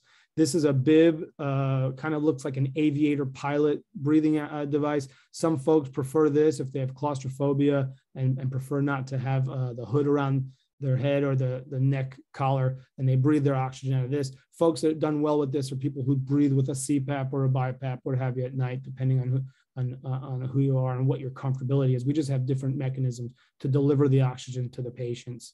So those are ways that we would use the same tables that I just showed you previously. So that's kind of my little talk on what a experience might be at in the chamber and what it might be like. So just to kind of get an idea of what it might be like once someone gets to our facility. I certainly can open up questions. I'm sure Dr. Van Hosen would have much more to add given her experience, but that was just trying to be a rundown for you folks from a rudimentary foundation. Hey Doc, quick question. Forgive my ignorance, because like I said, I'm used to the pilot stuff, but diving is new to me. And I know So pre-breathing, 100% oxygen is pretty standard for our military fixed wing in particular, right? Is that a practice that's used when you're doing like I guess what you guys call it, the submarine quick escape, or I forget the terminology. Is that used, or are there situations where it's used for divers? And then I have heard of hyperbaric being used as like a pre-treatment as well. I don't know if that's a real thing or not. There is a whole area of research called for preconditioning, that hyperbarics is being used for preconditioning for certain surgeries and some other things. That's still very experimental. The divers don't pre-breathe oxygen before going diving. That, you know, recreational divers don't have money to buy oxygen tanks and get them filled. So it's not really used in the diving world, unless you are a technical diver with rebreathers where you can adjust partial pressures of gases however you want. So it's not like divers don't try to denitrogenate, which is what like astronauts do, right? That they'll pre-breathe oxygen for, you know, 2 hours, and they'll even do light exercise to try and denitrogenate their tissues and get rid of little tiny venous gas emboli so that they don't get decompression sickness when they walk out into space. But divers don't do that. If anything, breathing oxygen during your decompression, which is what technical divers do, is of much more benefit to eliminating nitrogen or breathing it immediately after getting out of the water. But again, unless you're a technical diver and have the equipment, nobody really does that. Just to add on that, I mean, it's a good question. When our patients are going into the chamber, you know, this is a dry dive, so I'm getting away from actual scuba diving. But when patients go in the chamber, they're protected from that because they're breathing 100% oxygen when we're going down to depth. So that, you know, we're super saturating their body with hyperoxygenation. When we have any folks in the chamber tending to them, so our tenders, our nurses, our respiratory therapists, they're going down at depth, but they're breathing ambient air when they're in the chamber. And prior to ascending to the surface, you know, we have a protocol in our chamber where about 10 minutes before they start ascending, they're breathing oxygen to basically prevent them from developing a decompression, even if they didn't have a decompression obligation because their profile wasn't provocative as a tender in the chamber. It's protective to prevent them from having any retained nitrogen and trying to breathe in oxygen. And as we said, super saturate their body with oxygen, hopefully, like we said, diffusion gradient, get the nitrogen out into their venous circuit and breathed off through their lungs so they don't have that nitrogen in their body to prevent them from developing a DCS. So it's a little bit different because we're talking about dry diving versus scuba diving, but just to kind of make that clarification. Is that for the providers? Is that 100% oxygen they're breathing, or a mixture? I mean, and I can speak about my facility, but we have them breathing 100% oxygen, but it's for a portion of the ascent and just to prevent them from having any issues. But we don't have them breathing anything like nitrox that I can talk of. Interesting. Thank you, guys. I just had my own little question. Looking over, I think it was your first or second slide, it was talking about some medications that I think you at least, I don't know if they're relative or absolute contraindications, but they were disulfiram containing or like drugs, I believe. What if you have a patient on like Bactrim or Flagyl and they're drinking some alcohol? Is that something you need to consider as just like such main routine antibiotics? Gosh, I would say the antibiotic perspectives, we treat a lot of folks at depth with antibiotics, and actually, you know, it decreases the MIC with some antibiotics and actually makes them more effective on antimicrobial effects. But as far as the disulfiram, I can't exactly recall the exact reason. I think that has something to do with more wound healing, if I'm not mistaken, or issues, as opposed to the big contraindications we get into is bleomycin and pulmonary fibrosis and causing concerns for barotrauma. I know that Eric Kimmell's textbooks and such will save, and you know, it's not an absolute contraindication. There are folks that will dive. A lot of folks will wait a year from use and then get them into the chamber. Cardiotoxicity for doxorubicin, I know that there's a 72-hour window that it's out of your body. I think in my facility, we're waiting 96 hours as far as half-lives and getting it out for things of that nature. So those are the things that we talk about, but all of them have loose contraindications, but not hard. And usually there's ways around them. And I just put those on so that folks know that there's other things to talk about. I'm sure there's side effects. So I know we're kind of getting near the end of the time allotment here. Happy to stay on longer myself, but I know it's 2 hours and your free time is a lot. We do have, I believe, some cases that were contributed, shorter cases that we can go over. I just wanted to give kind of the ending to the longitudinal case, kind of what they found post-mortem. And this article does touch on the utility of post-mortem trained morticians and pathologists with specifically dive-related injuries. Sometimes if they haven't been specifically trained, they're seeing patients who have died from AGE, barotrauma, that kind of stuff, and they are not used to that, and they might think it's something else. But anyway, so they did a post-mortem CT, chest, abdomen, pelvis, about 100 minutes after loss of pulses. So 100 minutes after essentially reaching surface. They showed significant subacute air, pneumomediastinum, small right-sided hemothorax, bilateral pulmonary infiltrates, a small pneumopericardium, and extensive pneumopericardium with, there's gnats everywhere, with complete filling of the pulmonary artery and ascending artery with complete pneumatization of the supraaortic vessels. And then strangely, it says, quote, due to a lack of suitably qualified personnel, an autopsy was not undertaken. So kind of interesting. Is this truly CT findings from the patient's event, or is it something else? So essentially you get further into the conclusion of the study. Where is it here? Just to quote the study, they say focal lung pathology is evident with a small right-sided hemothorax, which can be secondary to pneumothorax, complicating about 10% of similar cases. And they say massive pulmonary hemorrhage is a recognized but rare complication of pulmonary barotrauma. However, a patient did undergo extended CPR. How much did that have to contribute? How much did transport time to CT have to contribute? And they said there can be antegrade pneumatization of these vessels leading to a left-sided pneumopericardium, leading to the systemic air embolization. So it's just kind of interesting to follow along with puppies here. Get up. Kind of interesting to see how much of these CT findings were exactly related to the condition versus just post-mortem and kind of just related. It's not going to be the best image, but as you can see there, heart's not normally that black when you look at a CT. The inside of the heart's not usually that black. Same thing with there. You can see the vessels are rather black, which you don't normally see on CT. And here as well. So he had pretty profound imaging findings. So I just thought it was kind of interesting to think post-mortem as well. How much are we losing regarding like evaluation of patients' conditions if they're not assessed by properly trained pathologists? So I hadn't thought about that before.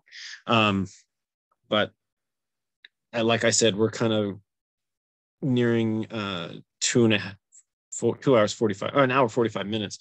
If you have time, Lauren and Christine, did Peter send you those cases? Yeah, I've got a couple of 3 quick I'll cases. just comment on that CT scan. So you don't need a pathologist to do an autopsy on this guy. That's very classic. When the entire central vascular bed fills with air, that's pretty pathognomonic for an air embolism. There's nothing else that will do that. And we published some chest x-rays that were taken, immediately after like calling a code and pronouncing somebody in the ER. And those x-rays show the same thing, where you've got the aorta full of air and air going up the carotid arteries and air going down the subclavian vessels. And in a massive air embolism, which is what kills people, basically so much air comes back to the heart that it almost puts it into vapor lock. The heart just can't pump against that much air. And so the mechanism for death, for kind of that immediate death in these cases, is just a massive gas embolism that fills the entire central vascular bed with air, and that's why they die. And it's rare. It's like less than 4% of all cases of arterial gas embolism when it happens. But these people, you know, even if you have CPR available right there, you can't pump. You're not going to pump any blood. So those people die even if you start CPR right away. You just can't get that air out. And so it doesn't matter if they did an autopsy on this guy. He had a huge air embolism, because that's the only thing that will fill that with air. And you won't get postmortem. You don't get that much air. I mean, you can get little bits of gas in places, you know, depending on how long it is postmortem, but you won't get all of that gas to fill the entire central vascular bed. That's the only way it can happen, unless you have like a central venous catheter that you leave open to air and let all the air drain in. But that didn't happen in this case. So I've got a couple quick cases to kind of finish off with. One that will look very familiar after this long discussion. And actually, I'm going to ask the students and the residents. I want you guys to participate on this one. So we've heard a lot from our attendings and our fellows today. So students and residents, there's some questions in here that I want you guys to chime in on. And I can't see the chat while you guys are, while I'm talking. So you got to actually turn your mics on and you actually got to say something. So we'll do a couple quick cases and just kind of to summarize and kind of bring together some of the topics we've talked about today. So case one is our weekend warriors. So these are all three San Diego area cases. This one's a 52-year-old diver. He's brought in by his dive buddy, complaining of left shoulder pain and a rash after making 2 dives earlier today. These guys are both Brits. They live locally in San Diego, and they're very experienced divers. And then every Saturday, they go out diving in La Jolla Shores, which is a shore dive, about 30, not super deep. And then they always dive the same profile when they go out there. So this is the two of them coming into the ER, and you are the first person to see them. So what questions do you have for this patient and his buddy about what's going on with them today? What do you want to know?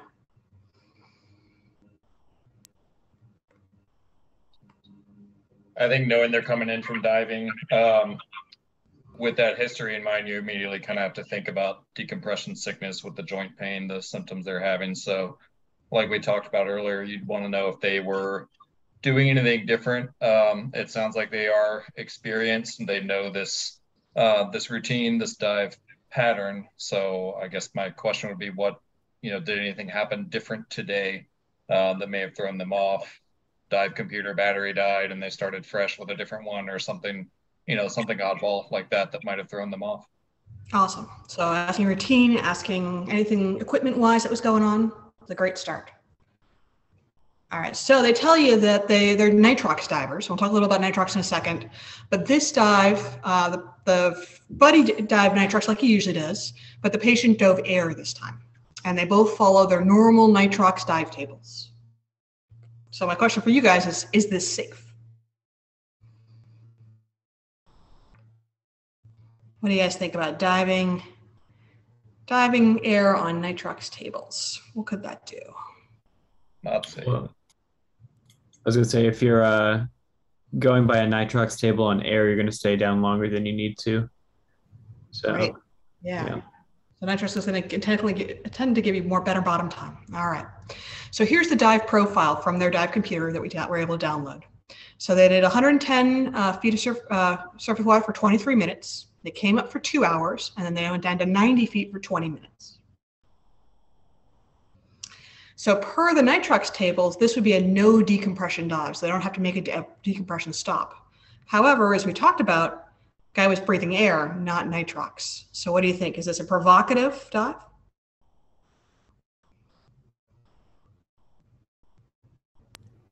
Yes. Okay, that's an easy one. Yes or no? All right, so after the dive, they swam back to shore, They walked to their car carrying all their gear, and the patient noticed that his shoulder was kind of just a little achy.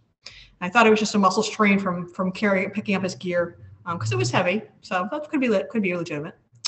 Then they went to the pub. They had a couple pints. Pain was a little worse. He went home and took a nap, and when he woke up, the pain was still there, and now he also noticed a rash. Uh-oh. So they came to the ER. And at the ER, your exam showed normal mental status, normal vitals, and that he had a constant, what he described as deep, boring pain in his left shoulder that didn't matter if he moved it. He also had a erythematous macular rash on his torso and thighs. His neuro exam, a very in-depth neuro exam, was good, and he had a normal EKG. All right, so here's the rash. Anyone got a name for this rash? What kind of rash is this? I think it's cutis marmoratum, something like that. You got it, exactly, cutis marmorata, yeah. All right, so with the shoulder pain and the rash, what's our diagnosis? What do you guys think he has? This was him looking at the pint of beer before he came in. DCS. Yeah, good. So this is DCS, or decompression sickness, and there's kind of 3 types that we can think about of our bubble disease here. Type 1, type 2, and type 3. Type 1 being the most common and being joint pains, rash, and lymphatic system. Type 2 being our spinal cord and our cardiopulmonary. And then type 3 is when we get our AGE involved as well. And in this case, our patient has type 1 DCS. It's our most common kind of DCS. We've talked about our laws already a little bit. Henry's is the one that applies to DCS, which is talking about the amount of bubbles that you dissolve into the blood or tissues is directly proportional to the pressure that's affecting those. So that's kind of how our beer works. And the key here is with the nitrox, you have increased nitrogen concentration. Unlike our air, we're at 21%, which we already talked about. And then the more time you are, and the deeper you are, the more nitrogen you're going to get on-gassed into your system. And then the longer time you're going to need to get that nitrogen off. And so if you don't do adequate in-water recompression as you're coming up, that's when you can get your symptoms. And your symptoms are going to depend on where those bubbles settle. And so on the left here, we have an air tank. So that's our 21% oxygen, our 79% nitrogen. Here's our nitrox, our 32% oxygen, 68% nitrogen. And as we talked about, their dive tables are gas specific. So you can always dive nitrox on an air table, and that will give you some safety margin. But if you go the other way and dive air on a nitrox table, that's when we get unsafe. So we call this a deserved hit, basically hit a provocative dive. So this patient was taken to the San Diego chamber. Picture that, it's a multi-place chamber. And he did a US Navy treatment table 6, which Jeremy already hit on already. And then this is from Dr. Watucky, whose cases this were. And he was talking to the buddy at the chamber. And he's asking him, so have you ever been to our chamber before? And the guy says, yeah, I know. This is my 5th friend who's been treated here for DCS. And so Dr. Watucky is, can I interest you in a punch card? The 10th treatment is free.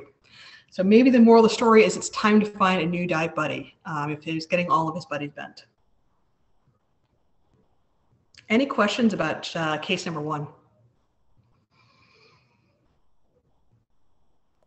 Do you know if this guy was just diving all of his friends, like he was using his nitrox table, but everybody he took diving was on air, and he just like never put it together, or do we know? I can't speak to that. I do know from having heard this case before is apparently the guy knew exactly where in the hospital our chamber is, which down in the basement it's kind of hard to find. And so when the buddy just wandered in the chamber himself because he'd been there so many times before, that was a red flag that he shouldn't know too well where he's going. But as far as whether he's screwing all his friends up, I can't speak to that. It sounds like a Criminal Minds episode or something. Yep, definitely. All right, and next time we'll move on to our second case, and this one will sound very familiar. So this is our lost diver, and this is actually a case from off the coast of Catalina. This was a Coast Guard rescue for reported cardiac arrest, where CPR was started on the boat. They flew the patient back in, transferred him to an ALS unit, and then transported him to the ED. Backstory on this guy. So another 52-year-old diving off Catalina with a charter dive boat with his buddies. They were 15 minutes in to a 60-foot dive.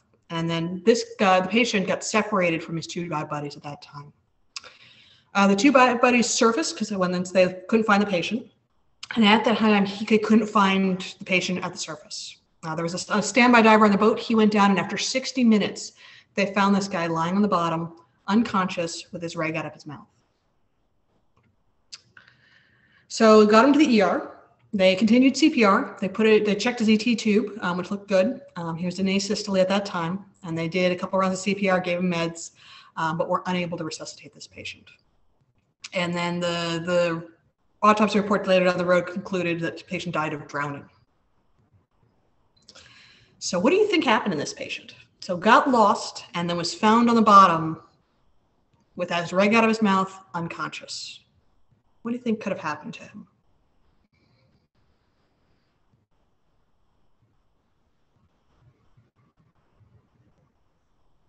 All right, I'll give you a little help here. Here's his dive computer. Here's what his profile looks like. So just to kind of walk you through the graph here. So he is at 0 feet.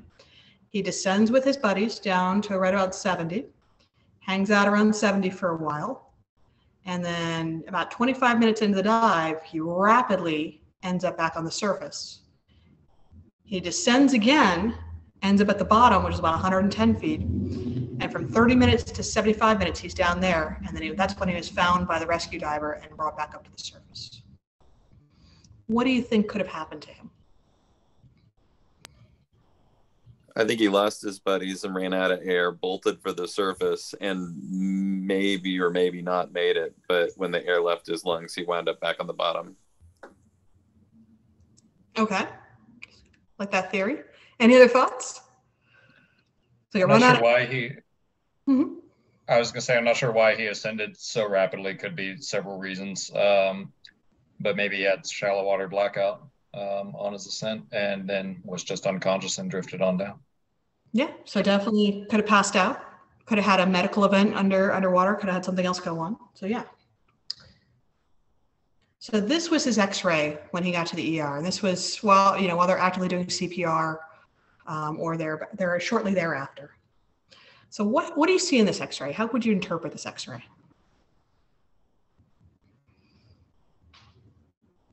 First off, what doesn't look normal? What looks weird about this from a chest X-ray that you've seen before? It's too transparent in the mediastinum. Okay, so it's almost like there's air in the aorta and the ventricles. Yeah, so you can see aorta there. You can actually see aorta down here in the ventricles. How about these lungs? Do these lungs look normal?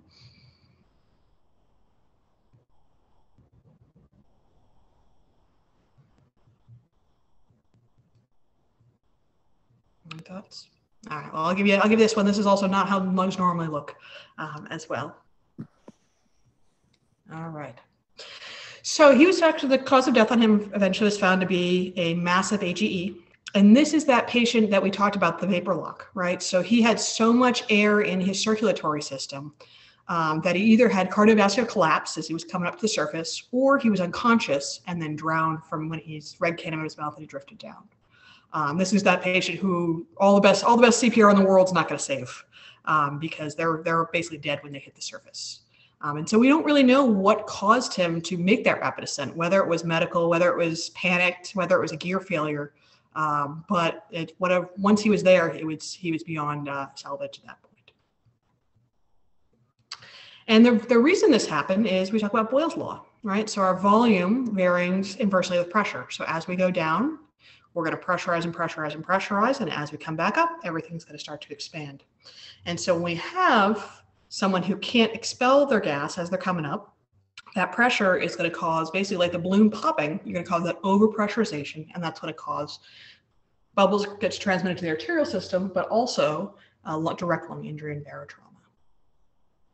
And so the whole idea here is we're trying to prevent what we call squeezes on the way down, right? So you want to clear your sinuses, clear your ear, as Justin described, clear your teeth.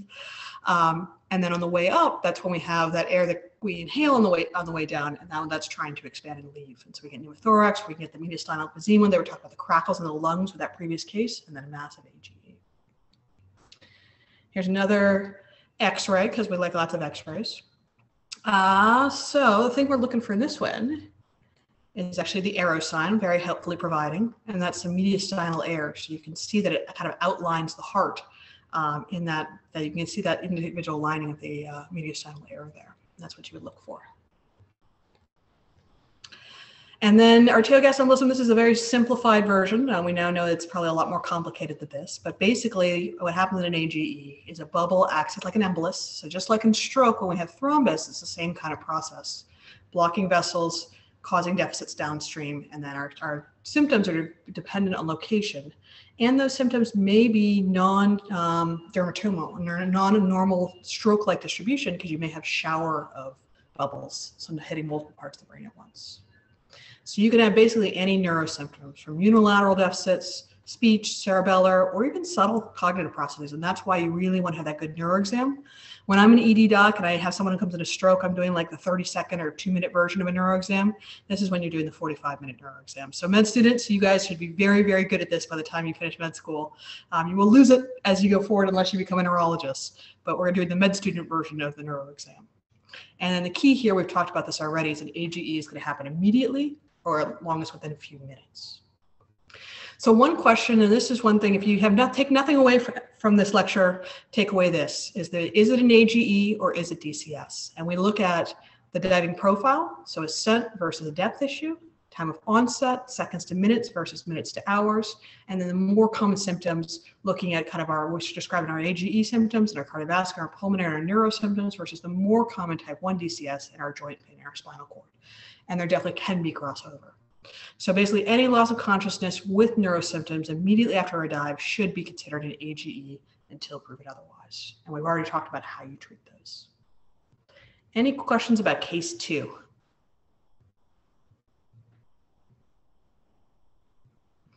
All right, I'm going to jump real quick to case 3, and this is a very brief one.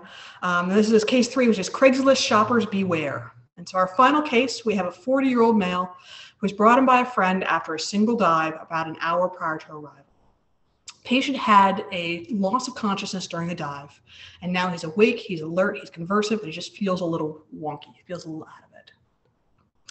So the backstory you get from them is that the patient had just gotten a new set of dive gear just a couple days before the dive, a BC, a regulator, and a tank that he'd purchased from a local technical diver.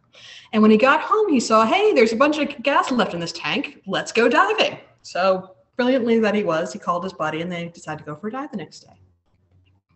So they swam out from the shore. They descended to 30 feet, and at that point, he's doing fine. And then about 2 minutes in, he goes unconscious. Fortunately, his buddy was right by him, and he was able to bring him to the surface. And then he thought he wasn't breathing, so he gave him 2 rescue breaths. And once he gave him those 2 rescue breaths, the patient coughed, woke up, and was able to swim back to the beach under his own power. And once he gets to the ED, he's alert, he's oriented, he's got normal vitals, a normal oxygen level, normal exam, including a neuro exam, and then they had some basic labs and an x-ray that are all normal. So what do you guys do next? What do you want to find out? What do you think is going on?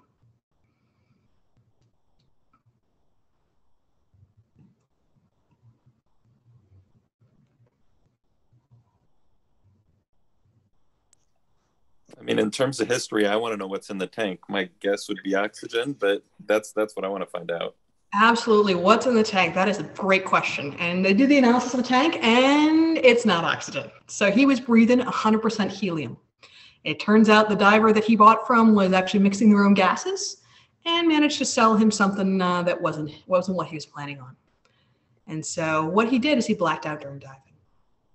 So a couple questions, and I'll answer this to run out of time, is why did he become unconscious? Why didn't he feel air hunger, right? When we go swimming and we run out of air, we start feeling bad, and we hit that urge to breathe, and we come up.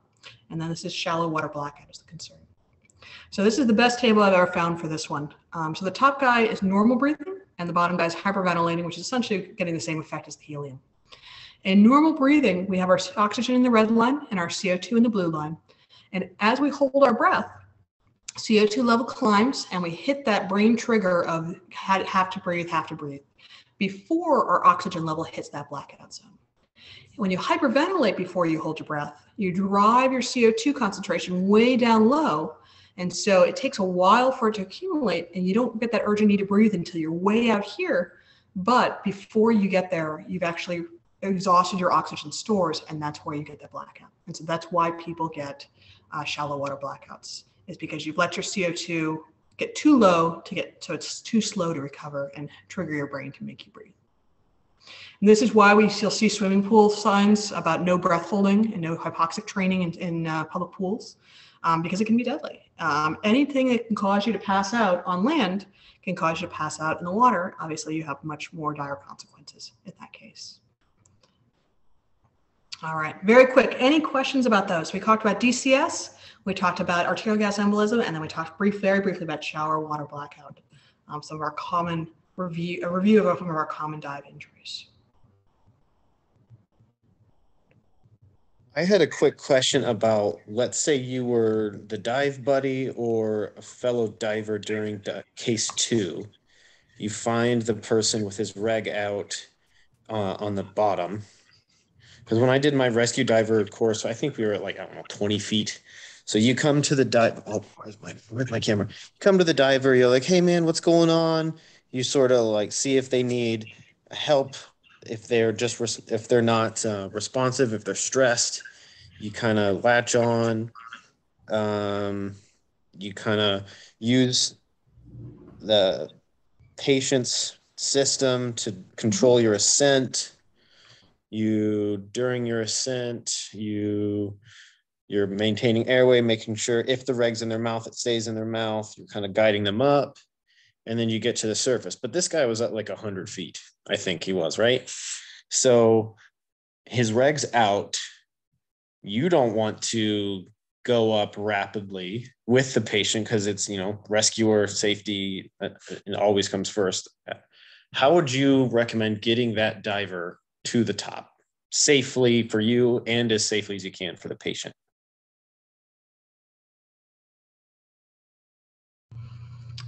So I'm gonna actually punt this one to one of our rescue diver training folks, because I am actually not done my rescue diver yet. But as far as controlling buoyancy and as well as managing their air, and while you're using your supply. So any of our rescue divers or dive masters have any thoughts on the best way to manage that?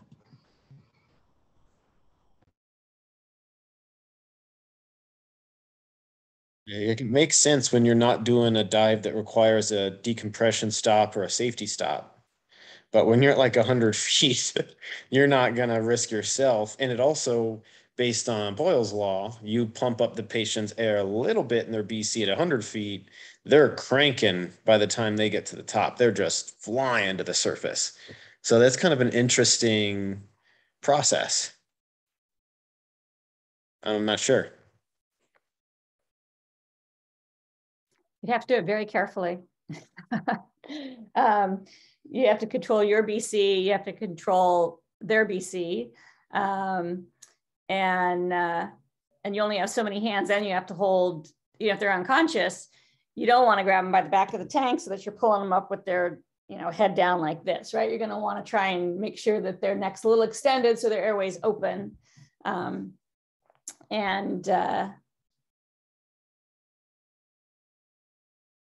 Yeah, you do the best you can. I'm not really sure there's all that much you can do at head depth, honestly. Like, oof. You're not going to leave the reg up. You got to come up. You got to blow past any decompression stop, and you got to get them to the surface. That's their only chance. I think get yourself a little bent's probably a small thing if you potentially could say so. Yeah, if you've omitted decompression, you just breathe a ton of oxygen. When you get to the surface, if you can, and go to the chamber or be ready to go to the chamber. Doesn't mean you're going to get DCS, but you're at risk for it. Sure. Yeah. I thought that part was interesting. Yeah, thank you everybody for all your involvement with cases and helping me teach. My specialty is definitely not hyperbarics, but I'm glad that I have friends and colleagues that can help me with that. So thank you very much. Any questions? We've got some pretty experts on the field right here, right? So if anybody wants to ask questions while you can, please go ahead.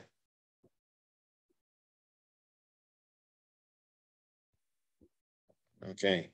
Well, with that being said, if anybody wants to hang around and just chat about stuff, that's perfect. But we are past the 2-hour mark. So thanks for joining. I'm going to end recording at this time. The recordings can be found on the WMS YouTube page, and I email them out the following month's email. So if you would like to share or find the recording, it'll be available in maybe a week. Gabby of the WMS is usually great and gets it out like the next day usually, but thank you very much.